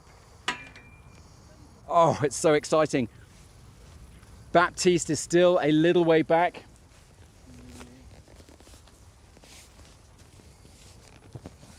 Oh, and Millie's made it. We made it. Millie, so look, you hold that a second. I was just having a look to see if I could, oh, the microphone malfunctioned, to see if where Luke is, and it looks like if I got the absolute latest live here. So Pascal seems to have the edge. He's at 2,200 meters of altitude. But just behind him is Luke Nicol, 2,100 meters of altitude. And then looking a little further back, we've got a gaggle. We've got the Hunter pack chasing and closing in on them hard. So yeah, it's really exciting. And among those pilots, who can I see? I can see none other. The first pilot I clicked on, Baptiste Lombard, of course. He's not going to give them an easy win. He's not going to make it happen. Still some distance away from them. I'm just going to have a real rough, it's almost nothing in it, just to get a little,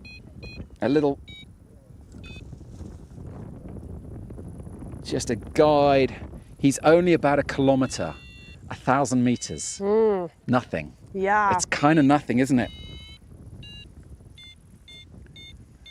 Don't know if I can zoom in on the pilots above the ROV. They're so tiny and little. Let's just see if we can get a view. Oh, there's one right there.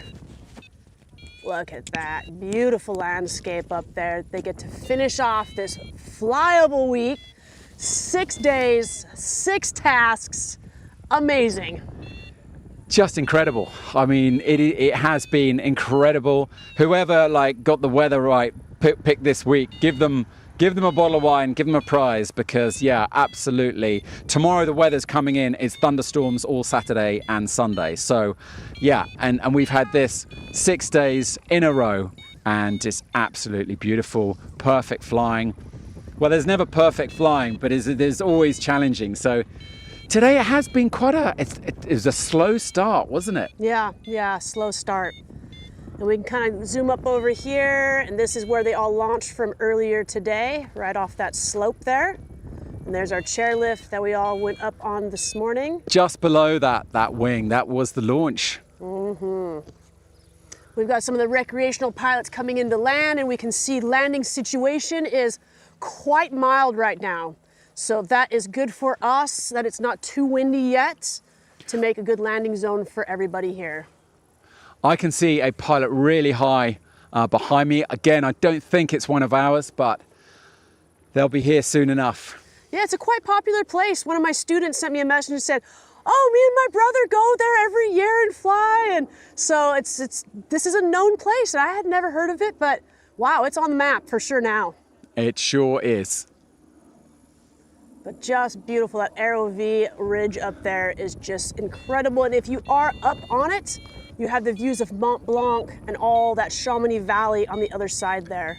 Yeah, I can tell you it's pretty spectacular. It's up there with all-time best flights. You got on there the other night. So. And you know, this kind of flying, you know, when you scratch your way up these limestone cliffs, if you haven't done that kind of flying before, and there are a lot of pilots who haven't, it's quite intimidating. It's you know, it's big, scary, and this day it was a slow start, and it's been some quite technical flying where one mistake and you're on the ground. And I think the field has done so well to stay airborne, but to do so, to keep in the air. Sometimes they're only 50 meters above ground, and in the grand scheme of things, that's nothing. I mean, you're kind of skimming the treetops. Yeah. I think we're going to hear a few kind of horror stories at the end of the day. I think there'll be a lot of pilots later talking about how, you know, they're scraping in on their arse, kind of pulling the leaves out their harnesses. Yep. And if I check the live here, these guys are getting quite close to that waypoint, and Baptiste is really trying to close that gap in. He's led out that gaggle that he was with. Nick Lloyd is now behind Baptiste. So we should be able to see them now. I think we should be able to see them. It looks like, yeah, they still got a little distance to go. Us here, some of those pilots right above us here. Got a little bit to get to the finish of the Arrow V, and then it's a straight line to goal so here. So if I can point it out, here is the ridge line, and the turn point is basically the end of the Arrow V chain over there, and then it's straight over here where there's it's an elevated goal, so they don't come in too low. And the finish line is above the landing field. So Yep. Wow. Us pilots can't be trusted with our competition mode, and pilots can come in low, catch rotor, go into trees. So they said, we're gonna go ahead and make that decision for you guys. Come in elevated, be smart, set your landing approaches up correctly. Okay, so look, I have got two pilots here. They are wingtip to wingtip. Luke Nickel, altitude 2,000 meters. So they're still below ridge height. So there they are. Is that them below? Could that be coming into view? Luke Nickel and Pascal Blum, a Swiss pilot. They're both at 2,000 meters. So 2,000 meters is at the kind of the bottom of those rock faces. The top is 2,500. So I can see two pilots. I can see them. Have we got them on screen? They are right there. They're across the first of those pinnacles, of those triangular pinnacles. They're racing fast. I think they're going to do it. My money. So I don't think Baptiste will catch them. Luke is he's having an absolute storming week. I'm really happy for him. Pascal also, we haven't seen his name really throughout the week, so he will be delighted with his performance. Strong. And look, we can now see the next pilot coming up in third place. Who is that? The third place pilot. Wait a second, this is updated. Hang on. Who have we got? We got Luke, we got Pascal, and then I'm just trying to see who. Then it seems like I've got a gaggle. We've got two together, and it's Baptiste and Nick Lloyd. Oh, Nick Lloyd, it would mean the world to Nick if he could get on the podium. He said today he was going to push, and it seems he has. Well, remember, it ends with a glide, and Nick, I can't remember exactly what wing he's on, but it'll certainly be a better glide ratio than Baptiste's Delta 5. Oh, that's lovely. I can see a kite, a thermaling kite just above the landing field. And does the update show, do we have who is in the front glide right now of the two leaders? So who's got the edge? Yeah. Like I said, it seems like that is Luke Nicol. That would make sense based on the glider colors. He has got the edge. I don't know if Pascal has any lead out points. I think they're stopping to climb right now. Stabilize the camera here. Yeah, they're climbing right now. I mean, but Luke is just millimeters from the turn point. They're making sure they got the altitude they need to tag that turn point and then run. Yeah, it would be a disaster. Can you imagine to land short? They want to have the confidence that they can make it back here. So for that, they need the altitude. They will be remembering what Baptiste was saying in the briefing. Don't leave too early. You need the height. You need the height to make it back here. And these guys are working together for this finish. Team playing, but competitors. They're thermaling together, wingtip to wingtip right now, climbing that beautiful Aero V. So now I can see Pascal is at the turn point. Luke has got a little bit low. Luke is behind, so maybe it's Pascal. And then Baptiste. We've got Baptiste and we've got Nick Lloyd as well. Oh, we've got a whole chunk of them. It would seem as though Pascal is tagging the turn point right now, ahead of Luke Nicol. That is what I can see here. No.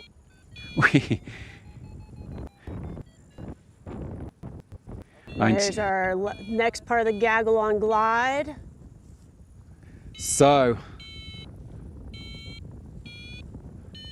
Breathtaking Okay, views. I've updated the live tracking. I can see Pascal. He seems to be on his way back. Luke also.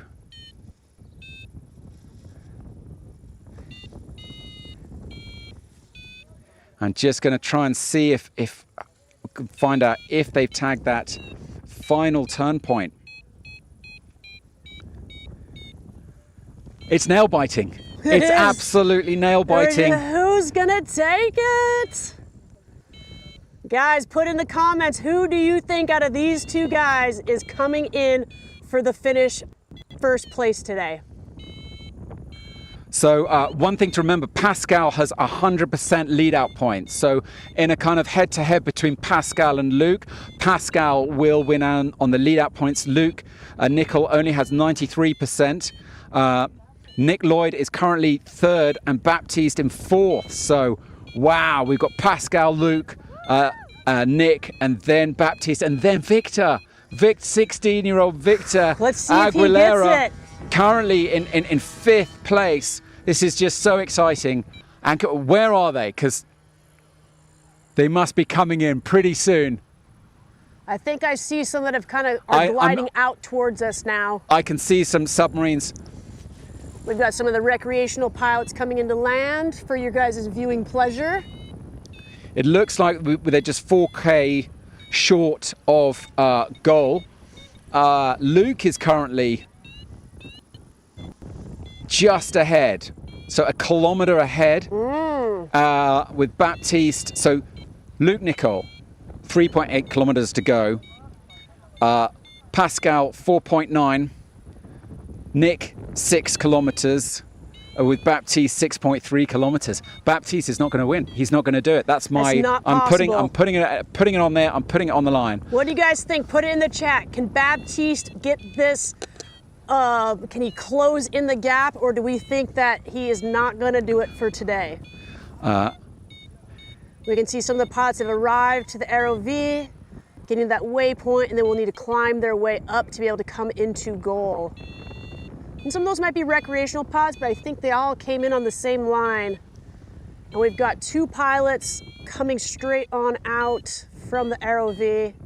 So I'm not sure if that's gonna be our guys just yet, but I think it looks like they're glider colors. The orange one and the blue gin. So we know Luke is on the gin. I'm not sure who this is in the yellow sub. Above us, no, I think that's just a solo pilot. Yeah, that can't be one of ours. But I think these guys I think on this is it. glide Luke here. is on left.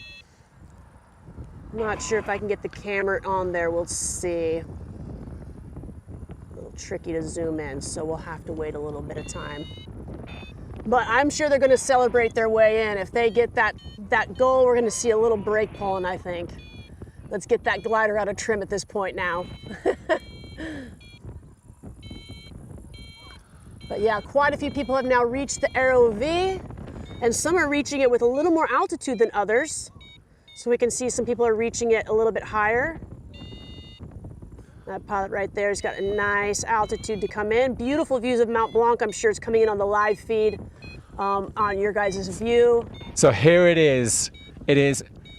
We've got up in front in the blue and white wing is Luke Nicol, and right behind him in the orange is Pascal Bloom. And what an absolute there he is. Incredible Luke Nichols. performance. And you know, they benefited because Luke was further back. Do you remember we were talking earlier and he was like, well, in about 18th place, and we were saying, hey, don't take it too easy. And they benefited. They around the, I think it was the Tournette, Baptiste and that gaggle failed to get a bit of lift, and they had to turn back, and that just opened the door to Luke Nicol. And here he comes. I think that's it. That'll be. The celebration is going to start. That is. He hasn't got it yet. I think this is. He's just approaching the turn point, the finish, the elevated goal, the finish line. This is him on the finish line. Oh, what an extraordinary scenes here. Let's get some wing Oh over. yeah, he will be so happy. Crank it. And there's our second place now coming into view, and he's going to celebrate as well. Yes, get it, boys. Now, who is the third pilot? And I think is it Pascal or is it Nick Lloyd? It's Nick Lloyd and Baptiste. So maybe it's going to become neck and neck between the two to who gets that final cylinder tagged. Oh yeah, he is happy.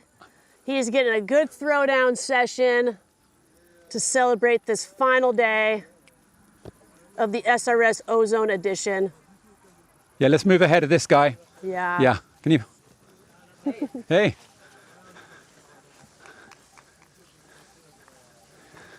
Yeah. Wow. And there's the ROV chain again for us. Just an amazing, and what an amazing day of racing. Yeah, exciting week. What a day, what a day, what a week. I'm exhausted. I'm exhausted. Well, how are you feeling? I'm tired for sure. My voice definitely feels tired. And I'm glad the week is finished, but what a week. Can we see, you can see all the wings now, like they're running, they're gunning hard along the ROV. I think Luke is now just probably savoring the moment. Yep, making sure he's gonna set it down good for some style points at the finish. And we've got some of our other pilots here working their way down. I can hear a red kite whistling. Just brilliant. He will be so happy. And of course, being second pilot here is basically taking the win with Baptiste here. Yeah. And that's a solid finish. Solid piloting skills. Good decisions. And he's finishing out now that he's seen what the landing zone situation is. And look at that view to finish out with some beautiful wing overs. And that scenery behind. So the question is, Luke is first into goal. Pascal has more lead-out points. So we don't yet know who takes the full win for the day, but exactly. There's something to be said about being first in goal, though. Yeah, you know, you're absolutely right. You're absolutely right. I'm seeing Luke Nicol's name on top of the leaderboard on the live updated results on SRS.live. Behind him, Pascal Bloom. But here is his victory lap. He's going to be quite happy with his performance today. He started out with the mission Look at that. He started out on a mission just not to mess up. But what a performance. He's just come and won.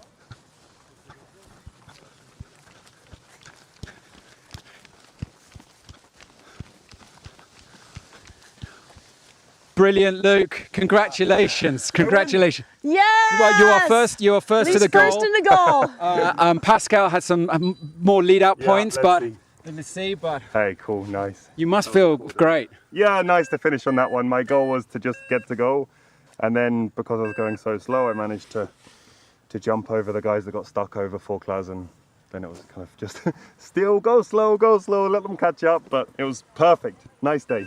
Because you started this morning saying that, it was just to take it steady. You didn't want to push too hard. I stayed in the second gaggle the whole time, just to try and make sure I wasn't with them getting low, because they just kept pushing again. But in the end, the second gaggle was able to see that it was not working in front. So. Definitely seems like that was the winning move, because as you say, they couldn't get around and they had to turn around, didn't they? Why was that?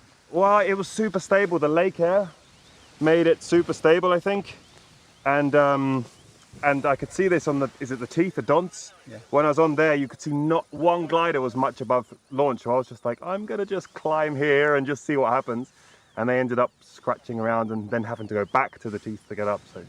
Well, congratulations. I think this is Pascal coming in. Guys. Yeah, we'll let you handle your done. gear. You dropped a mirror, I think. Congratulations. SRS mirror. Hey, buddy. So here comes Pascal. He's had an amazing day. And he's got 100% lead out points. He's pretty happy with that. Let's go. Come on. We're on the move, people. This is how we bring this footage to you. Pascal.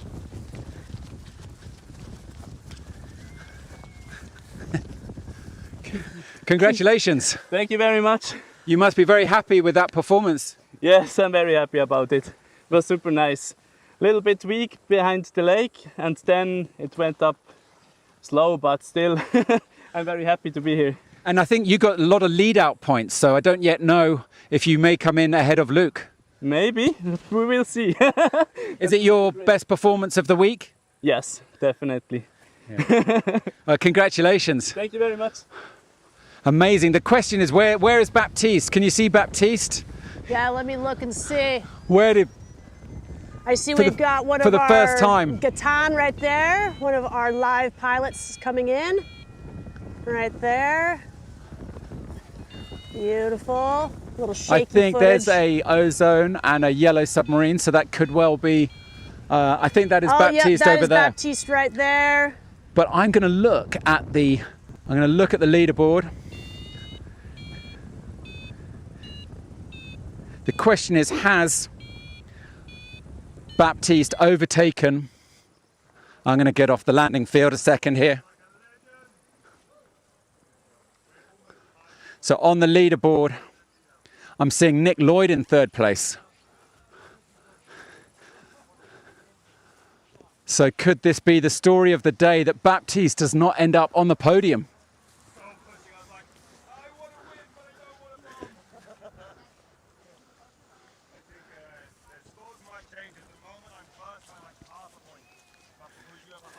So Nick is currently in the lead by half a point.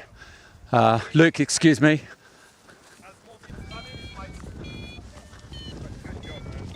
Oh, look, it's Victor. Victor! Yes! Incredible. I think it might be Victor. Well done. What a brilliant performance. Thank you. Congratulations, because you were a little nervous before, maybe a bit worried, but I think you played a great race, great day today. Yeah, it's an incredible day today. In the final part, in the middle, the task not really good for me, but it's an incredible day. Yeah. Well done. Oh dear, exciting moments. What do you make of it all, Millie? Whew, this was a tight race. We really saw who could keep themselves composed through an entire thick week of racing and keep their mental spot where they needed to be. So let's, I'm just going to have a look at The scoreboard currently has Nick Lambert. Oh no, it has Baptiste. I shouldn't say that. It has Baptiste in the front. So maybe because of his lead-out points. Yeah, it'll just have to come in. But what an accomplishment to be first in goal. No, that's yesterday's. Sorry, that is yesterday's. My phone. Let's see if I can pull that up again.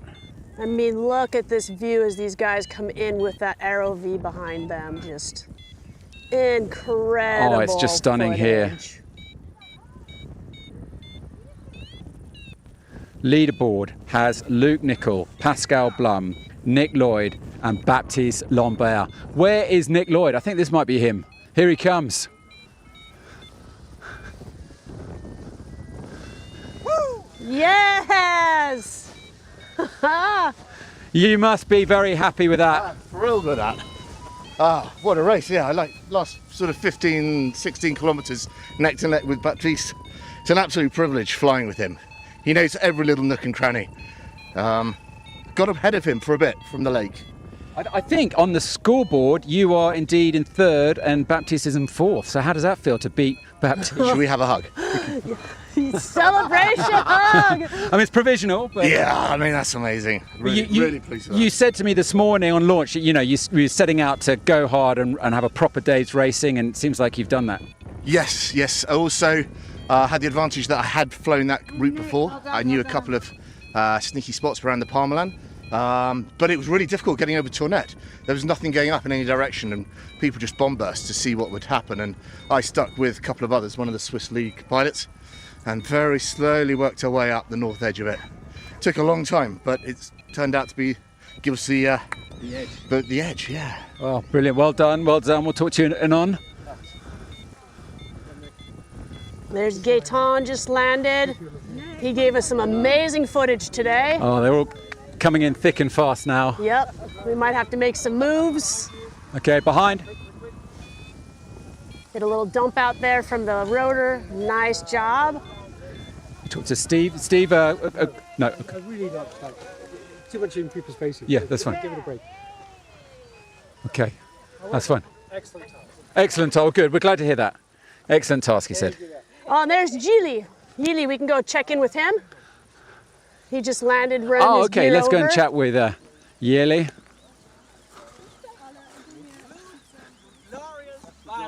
I got all the comrades, come on! Good flying. Hey, thank you so much. Fuck me! Oh, good job. That guy is awesome. Hey, Pascal Bloom also, you got him already? Oh, we spoke to Pascal, yeah. So it seems like today, possibly, Baptiste did not make the podium. Yeah? No. I think he's third or fourth? Fourth. Fourth? No way! Yeah. God, from that moment at Annecy, right? From that moment. So Yili, thank you for all your updates. We were getting them, and they were really helpful. And you were seeing things that we couldn't see, like for when you saw that it wasn't working for Baptiste, is it the Col de Forclaz, and they had to turn back, and that opened up the way for this gentleman over there. So thank you for all that. What was it like watching from the air? Damn. So first I was just worried for everybody because it was not easy, and they had to do those two crossings, which were really hard and split the group. But then, yeah, coming back to Annecy there, I was the first at that ridge and tried it, and it wasn't really working. I was soaring it. Then Baptiste came with a whole lead gaggle. Didn't really work. They left again. I was like, wow, good move. I wouldn't have never dared to do that. And Luke just came right after it, Pascal Bloom also. And they tried it. Luke came in very high. He was controlling really good. So well deserved there. And then, yeah, we just stayed there, got a little bit better, got a bit cyclic, we got out of there, and then it was just us three. And then we went for it, because, I mean, come on. when you don't get a second chance to win against Baptiste Lambert. And now he brought it home. I'm so happy. Like, the whole way I was so psyched for them. Yeah, I know. So were we were in the studio going, we were out here going, come on. Maybe this is the day where Baptiste does not end up in first place. But honestly, between us, you know. Okay, on Paragliding live. Between the viewers and us here. When Baptiste came, I was in a 3-meter climb. I was like, no, I can't give it to him. I'm sorry, I left. So he had to search on his own. Because, come on, we saw it too often that he just got it all because he's... I mean, So you jinxed it for him. Well, you know, I just didn't want to help him too much. Well done for your service. I was just so psyched for the guys. But to be fair to Baptiste, you know, what an amazing pilot he is, and what an amazing week that he's put on. He's been helping everyone. He's been giving sight guides and explaining and showing the line. So the fact that he's not on the podium or he's not in first place today is kind of meaningless in a way, because he's really shown what's possible, and everyone has a huge amount of respect for him and his style of flying. So, wow. But Do you want to take the amazing. camera for a bit? I'll hold the cam. How are you doing? Sure. Merle. This is exciting. Everyone coming in, and we have nice landings today. Everyone's making the LZ, which has been really nice. It's going to keep the landowners happy around us. We've got some of our live pilots are getting ready to come in to land. Our next round of live pilots, Marco Sommerfeld's coming in. What about the female pilots? Can we check? Can we check let to me see? check the live to see when we can expect some of them to start arriving in for us. That guy is Marco. On the Gin. And Marco gave us some great footage today, everybody. So super happy that he gave you too many tips last night. So it appears here that Sarah Zimmerman is going to take it first for the ladies with, let's see, next would be Lena Sparwater with Metacrum right there next to her. Beautiful. Well, we can always go catch him with Marcos at some point here after he's landed, see how it went. I'm just loving the scenes here of just pilots just dropping in from the sky. Yeah. Just incredible. But yeah, for the ladies so far, Sarah has quite a lead on the next set of women. Are they far out? Are they on the RV? Have they tagged the last turn point? Let's take a peek here. Yes, it looks like Sarah is on glide to landing zone currently right now. So, so we should be seeing her on final approach here soon. And then behind her would be the next ladies are almost to the waypoint. They're not quite there yet. Yeah, okay. So. What a day. And then we got Mark Janaway right there with the ladies. Linda Hoch is right there. So looking like a really solid finish, but we should be seeing Sarah Zimmerman coming in here shortly. She is right in that launch cylinder or landing cylinder right here. So. Okay, wow. And I believe she is on an advance wing, if I am correct on that one. She is on the Tau DLS. So we should be able to see that. That might be that one coming in there, right there. And the Gin Genie Race 5. So I believe that white and gray one with the red wingtips is her. Yeah, wow, okay. Well, let's just, I think we just need to breathe and savor the moment of just this glorious, and have a sense of how these pilots are feeling. They're just going to be so elated to have got round and made goal. And all of them are bringing their wings down quick for the next pilots coming in, so very aware. Oh, they're landing a little bit short. Oh. A little tight, but that one's using the glide.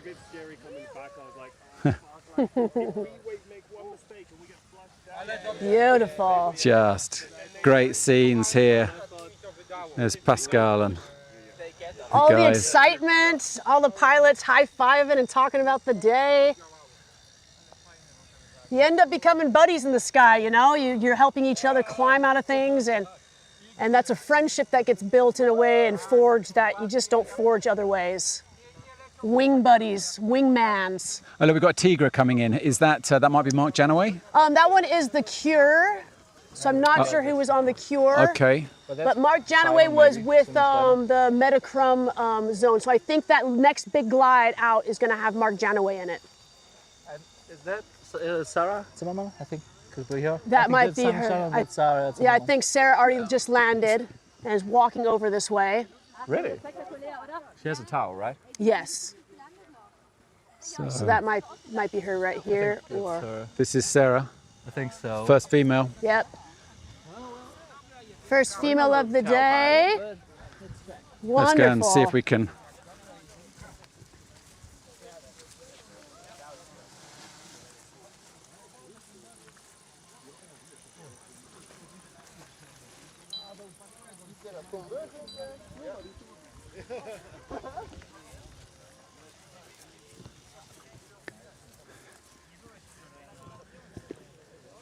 All right, we got the first lady, Sarah. Congratulations, you take the win for the ladies today. How did your flight feel today? At the beginning I was really slow, so not too good, but then I can catch up a lot, and I didn't believe I really am the first. Yes, yes. Wonderful. Yeah, we saw you quite a bit behind, and then it updated, and we're like, wow, she's catching up. So really good flying today. Yeah, I think I made enough height at some point, and then I could catch up because it was better if you were high. Perfect. Awesome. Anything from your flight that stuck out to you today? No, nothing special. Awesome. Well, we'll let you get all out of your gear. Congratulations for a good finish today. Amazing. So yeah, she wasn't quite sure where her placing was, but always nice to provide good news at the landing zone that she made some good decisions, caught herself back up, and passed all the other women up. So, but we do have some more ladies coming in on this next gaggle.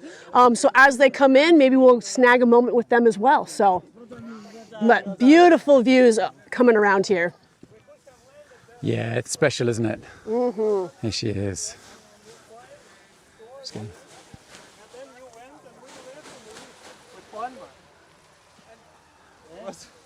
And then it was just, let's go, maybe. Tú ibas todo el rato mirando a ver lo que hacía yo.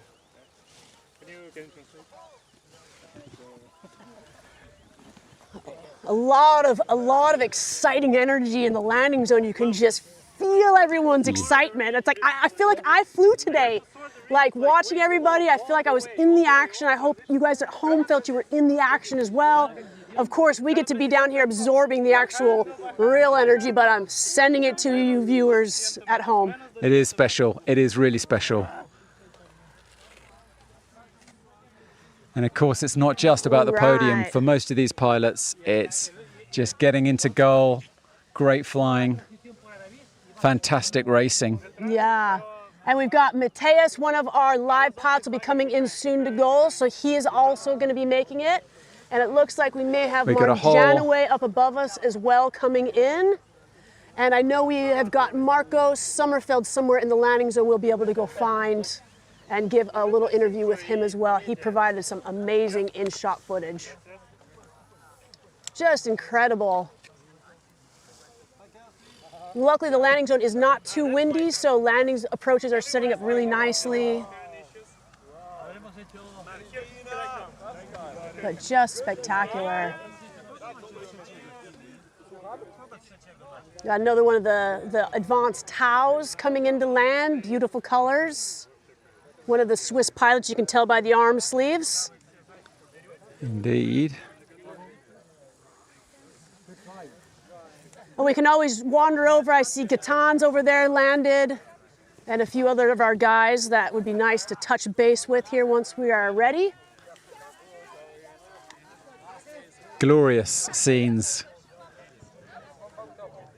And we got some gold beers today. Yes, the American pilots would be proud that we've got some gold beers going on. Maybe they're just gold sodas. We can see Simon Steiner. Simon. One of our live pilots. It must be so nice to get out of this hot stuff. Oh yeah. Oh, it was super hard today. Sometimes a little bit stable. Then I nearly thought I had it at Col de la Forclaz because the leader struggled low, and I could wait and climb a little bit. But in the end, yeah, they were still too fast to catch up. But it seemed like the day started slowly. It seemed like it was quite tough. Oh yeah, it was super stable lower, and the climbs have been weak, and yeah, it was not easy to get high. But yeah, in the end, now it was a fast ridge race. But I mean, watching on the feed, it looked like at some points you were really low over the trees. You know, like I'm almost imagining to see some leaves kind of coming out of your harness. Well, I think, or I never was like worried because there were always lower pilots. But yeah, from time to time we got a little bit low. But yeah, later in the day the thermals got better, and yeah, it was kind of an easy race. Well, thank you for all the filming and the updates, and yeah, let's have a chat with Marco. Can we talk to you? Hello. Come and stand this way so we can see the nice pilots behind you coming into land. How was today? Today was okay for me. So just okay.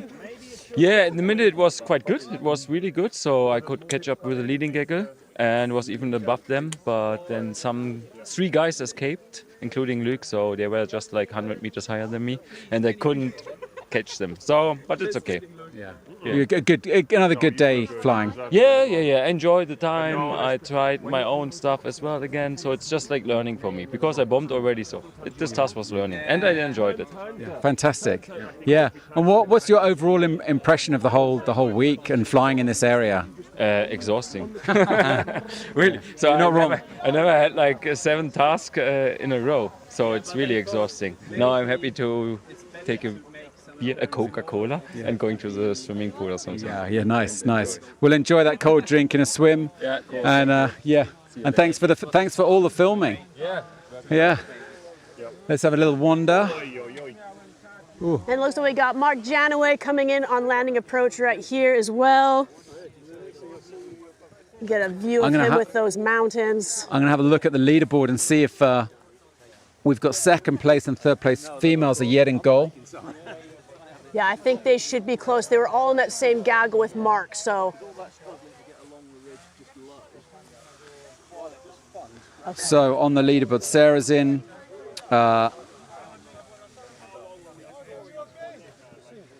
It looks like we've got Lena Spellwater and Meta Crum. Just difficult to see on this. Have they made goal yet? Not yet. So Lena is 300 meters away. Okay, so and they're then neck close. and neck. So we got Lena and Meta. So Meta, she coming in third place. That will be enough to secure her overall win of this week. And there's one of our other live pilots, Nicely Matt done. Janaway, just landed. Yeah. And I think we've got Meta right here. I believe that is her in the gin right there. Coming in on landing approach. There's beautiful views in this landing zone. And thanks again so much for tuning in, everybody. Make sure you guys hit that subscribe button before you leave this today. We're gonna be in the LZ a bit longer, getting some interviews and really seeing how everyone's feeling. So stay tuned for all the fun action down here. But hit that like button, hit the share button, and we can do a lot more of these.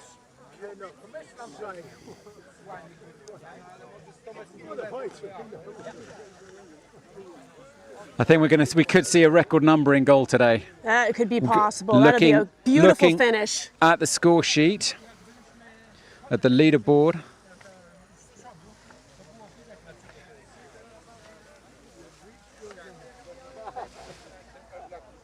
So if I could bring that up, it's a little bit slow just to see how many pilots we have in goal.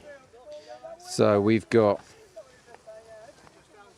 currently we have 47 pilots in goal. Make that 48. Amazing.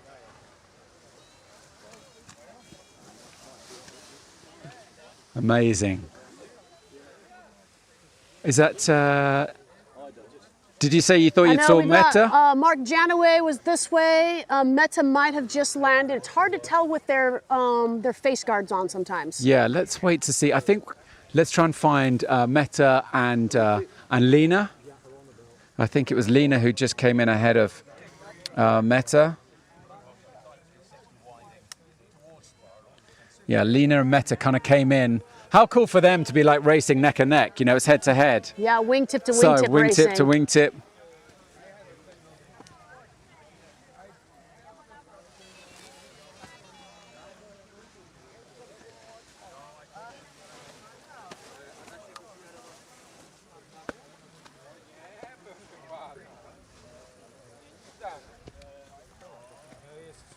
Little overall scene of the landing zone, all the happy pilots, colorful harnesses.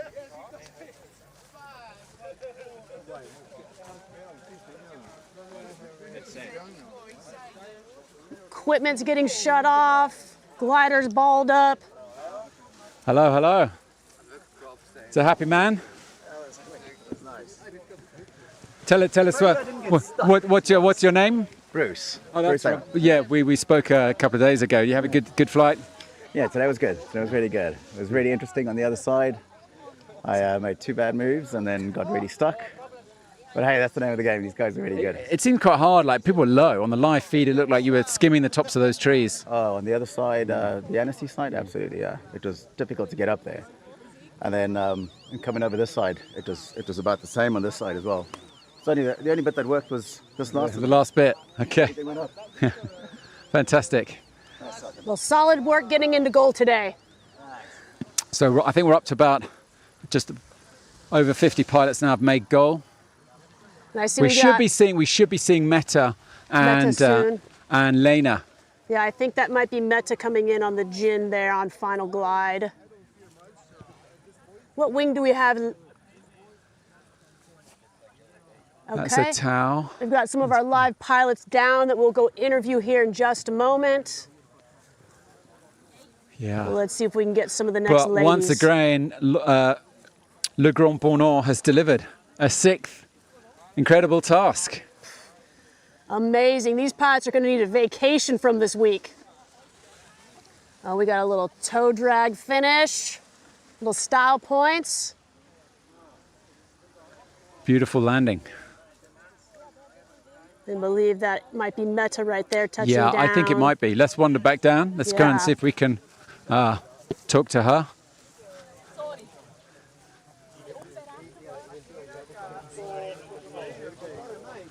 Just an exciting week. Happy pilots.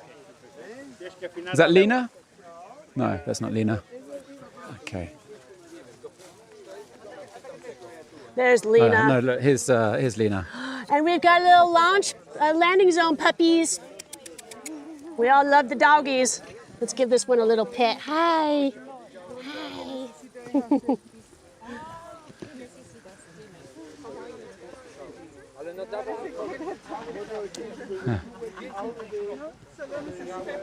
Elena, glasses. I know English isn't your first language, but I think you're quite happy. Yes, I am so happy. So it was a real tricky day. So before the start, I was low, and then in the start point, I was low also. And it seemed like around Lake Annecy, you were low as well. Yes, the beautiful views today was amazing. Yeah, so I was very low too in La Tournette, but we caught the thermal after, I don't know, 20 minutes, then round, waiting the best thermal, and then come. What was the secret to get round today? Was it just perseverance, just never giving up? Yeah, patience. Patience. Yes, it's very important. Patience. Waiting, yeah. Waiting and yeah. waiting. Yeah. Be carefully with the glide, so always with someone below you. This is very important. yeah. It seemed like, a lot of pilots were quite low over the trees and... Yes, in La Tournette, we were very close to the rocks and the tree and the cable, so stressful? A little bit stressful today. Okay. Very stressful, but well, you're on land now. You got round, and second, look, and here's Meta. Look, can we come and talk to us? Mete, congratulations. Were you happy with today? So hard day. I don't know what you think, Lene, but it was so hard, and we got caught down low and on La Tournette. Whew, it was a battle. Were you deliberately flying together? No.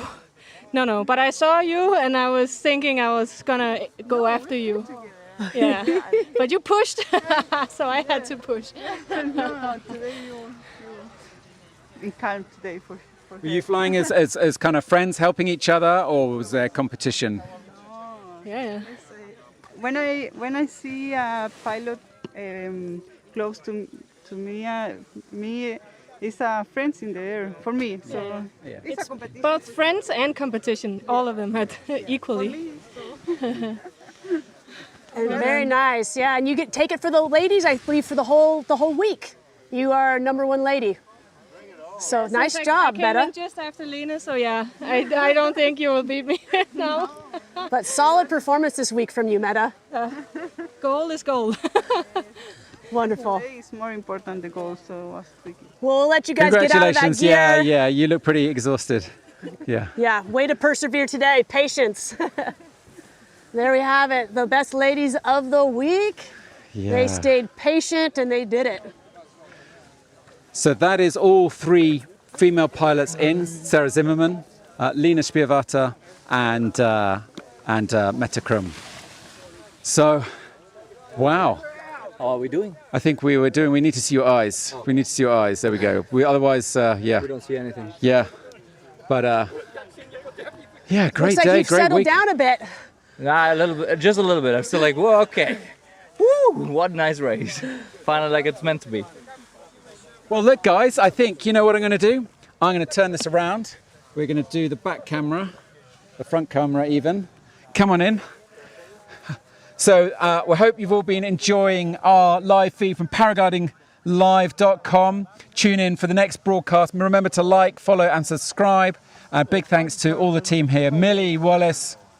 It's been fun. Yeli Johansson and me, Tarquin Cooper. So, And we can't forget Marco, the Marco guy being- behind the computers. And to all the pilots in the air flying for us, we hope you've enjoyed it and got to experience. If you're a pilot, we hope you've enjoyed the commentary and being able to follow the race. And if you're not a pilot, we hope you've given you a little insight into this amazing sport. So thanks, and that's it from us. Yeah, remember to hit that subscribe button, like it, share it, and we'll see you on the next one. Yeah. Maybe someone could hit the button. There we go.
Thank you.